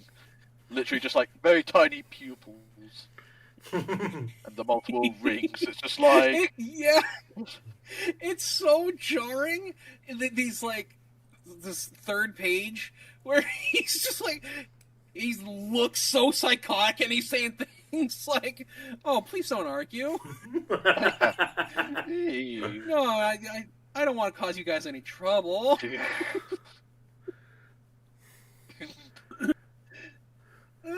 There's a wonderful juxtaposition to it, yeah. All the while Arthur is so just... Yeah. All the while Arthur's just wondering what type of shit he's been having. But also the picture of Supersonic walking down the sunset with a shadow behind him. Like, it's supposed to be peaceful, yet it looks like it's the beginning of a horror movie. Like, this monster's coming out of him. Yeah. I think that was the point. That's what they were going for. Oh, all right. Fair enough. Yeah. Because, like, he's got this quote-unquote demon inside of him. All right, fair. And, like, supposedly if he gains his memories back, he'll turn evil again. Dun, dun, dun. But of course, you guys know me. I love a villain turned good, so I kind of hope he stays like this. He does for a time. Yay! So he doesn't. For a time. Until he doesn't. But when would that be? Who knows? Because we don't want to spoil. Dun dun dun. True. Isn't that right, Lukey? Of course. Good. Otherwise, I'll basically be turning into that. Luke. I didn't hear that. Yeah. As if it's Luke's fault. Basically, I'm just that version of Supersonic on the first page, being like, "We don't spoil stuff, do we, Luke? Right? I'd like Sony Co to grab you, right?" Oh yeah, are you going into a demon mode? Yeah. Oh, so I picked the wrong Supersonic from that page to draw Euan as. Sorry. Should have had I drawn still the call it psychopath. accurate enough. No, I call it accurate enough because, because even my character doesn't want to be all demonic like that. Like, but it's also kind of weird just seeing like Supersonic, just like without the red circles around him when he wakes up. Yeah. Just like, gah! Like, he's literally like terrified. This was such a weird and surreal story. I like it. Just like, Supersonic having all this sort of like evil demon, like the nightmares and such, and yet the people taking care of him are just basically your standard old couple that are just basically arguing constantly. Also, the old man, he kind of resembles this old sitcom character called Alf Garnett, and he's this old grump. He's always complaining about things, and he kind of looks like that. I would be surprised if it's deliberate, yeah, knowing all the pop culture references in these comics. Not really anything to say it is, but you never know. I mean, it's just your stereotypical sort of like, boomer elderly couple. Yeah. That usually dress and look like that.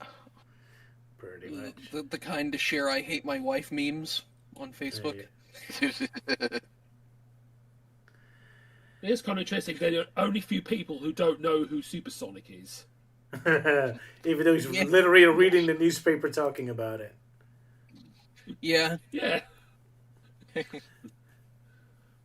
I kind of haven't shows gotten to that page yet. Yeah.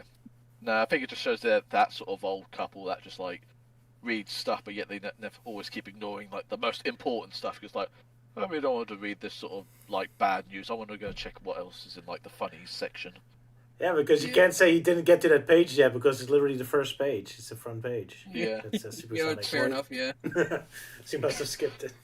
But it's just funny. It's just funny for that face he has on those when we first see him, and he's just like. Reminds me of me. Every time your computer. Damn Smurfs. Yeah. Either that, or it's like there's no power and you forced to just come up with your own sort of entertainment, but you're just too agitated. It's like, I want to get back on my goddamn computer. I gotta finish off these animations fast. Oh my goodness, I haven't finished Just one in relax, a long Roger. I time. cannot relax. True. Good times. Yeah. Right. Guess we're Yeah. about finished now. Yeah. Melty, you Melty, still any there? thoughts? Yeah, I'm still here. All right, Okay. fair enough. Just wondered. Guess we're all tired. Making sure. All right, guess we So- should be so- finishing off then. What is Yeah. it? I was going to say, are we going to talk about any of the fan art, or just leave it at that? Because If you want to talk seems about to be a fan art. popular pastime with us. But I don't know, because usually we tend to end up talking about the fan art sort of stuff, saying like, that's how silly does that look? If you want to do that, that's fine. I'll quickly look up the comic and get some scans from 101. You know, like the 102. one with the dinosaur skeleton with Knuckles' head on it. Yeah. 'Cause that one's like pretty ridiculous looking in a way. It's like, not sure what the kid was thinking of when they drew that. It's like, I'll draw a dinosaur skeleton, but I'll add the head of Knuckles. It'll be a masterpiece. And of course we got Tails dressed up as like Fred Flintstone. Yeah, and also you got Sonic having his own version of Yoshi riding around on the dinosaur, and this time he's got like some kind of mouth harness. Kind of funny, Yeah, like it the doesn't person want to actually fight. fought. Yeah, funny how like he just like thought ahead. It's like, if Sonic's going to be riding a dinosaur, he's got to make sure like that dinosaur's not going to bite him. So It's a at bit of a least that's shame one is clever kid. we never got Sonic running a dinosaur. Although we did get Shadow riding a dragon once, so at least that's something. In the game. Oh yeah. And hey, at least the dinosaur We got level Sonic came running back. from dinosaurs once. And then they're driving away from the cross racing now. So, yay. Couple dinosaurs. Yay. Okay. Good times. But yeah, fun artwork, yeah. But yeah, I think that's all we can talk about now, because I'm not sure if there's much else. Guess not. It's time to be finishing. I think we're all tired.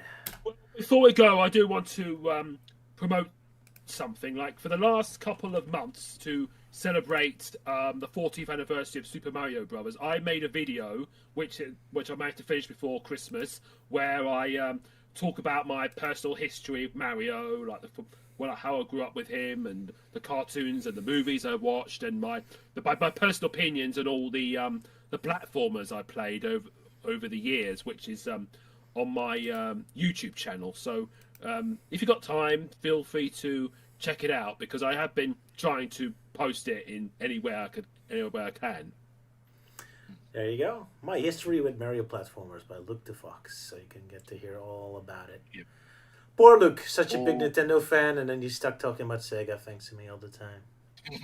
Yeah, I think one of the reasons I made it because I kind of miss all the dissected videos that we used to do in a way. Yeah, I haven't done them in a while. I'm stuck working on a Yakuza one, but keep getting stuck with writing those. Sorry, man. I mean, you still do dissected videos, but it's mostly just you talking about them. Yeah, because I usually make them very quickly. Yeah, I should restart it again. I haven't been productive in a while. I'm sorry. I've not been in a good space by now. Who knows? Maybe do a Zelda one or something for your birthday. Because you're getting 40. That's a special date. Need to do something for that. Yeah. So everyone go and watch. Yeah, the Big 40 indeed. But yeah, go and watch Luke's Super Mario video, especially since he's all dressed for the occasion for the thumbnail. Thanks to Euan's beautiful artwork. Yes. Oh yeah, recycling that bit from the thumbnail. Yeah, and also I mentioned a few people in there. I mentioned Melting Man. I mentioned God for Off as well. There we go. So the whole party is there. Anyone else needs something to show? Melty, you're working on something cool? Sala, you wanted to say something? Yeah. Milky, you go first. Nah, I've got nothing now. Not at the moment, anyway. Not at the moment. Still cooking. Sala, you're working on your Twitch, so... Yeah, I'm working on my Twitch. Starting to get a little more consistent with it. Thanks in part to Double Silly helping out a lot. Okay. They have thankfully made the requirements for reaching affiliates easier. So now I'm not punished for having a stream with no viewers. So that's awesome. All right. Good. And last Wednesday we did Jackbox, and we played a game called Cookie House where we all have to draw things on cookies. And I accidentally invented a new mascot, and that is I've shared it in live chat earlier this stream. There's a cookie named Mr. Sweeney. I just drew a random teacher-looking person, and he ended up becoming just a character for the rest of the game. Design characters in a classic way, based on silhouette. Sorry, Euan, go ahead. Just simply saying the ever-beloved Mr. Sweeney. The ever-beloved Mr. Sweeney. Yeah, I just came up with the name at random, and then for the final round, you have to take someone else's cookie and then add something or change something, and almost everyone picked Mr. Sweeney and kept the name Sweeney. I thought that was really fun. Well, if all your fans want something, then you do it. Kind of reminds you of a quote from the comic book artist that died recently, Scott Adams. He said something like that. If all your fans say something, do what they say. Yep. So, here's your brilliant result. Wonderful. So if any of you want to join us for Jackbox, we are doing that again on Wednesday at 10 a.m. Pacific time. And that is, I believe, 7 p.m. Dutch time. So 6 p.m. GMT. Cool. Yep. Anyone else has something to... All are welcome. Everyone's welcome on Sonic Commanders. Good. Alrighty. So plenty of stuff to watch.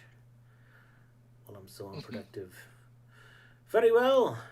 Then we shall end. And next time, as God is my witness, we'll do Sonic Archie. My apologies, Melty Man. I completely forgot about my last promise. Sure. You get to choose which 4 comics we're going to talk about. Pick one. Pick some. Yeah, right. We'll do it this time. I'm really sorry, man. Yep. We'll do it. So if Fleetway gets another break, we'll do Archie next time. 100%. Already, I ain't going through that again. Are you sure? Don't you want to see Roger suffer? Being like,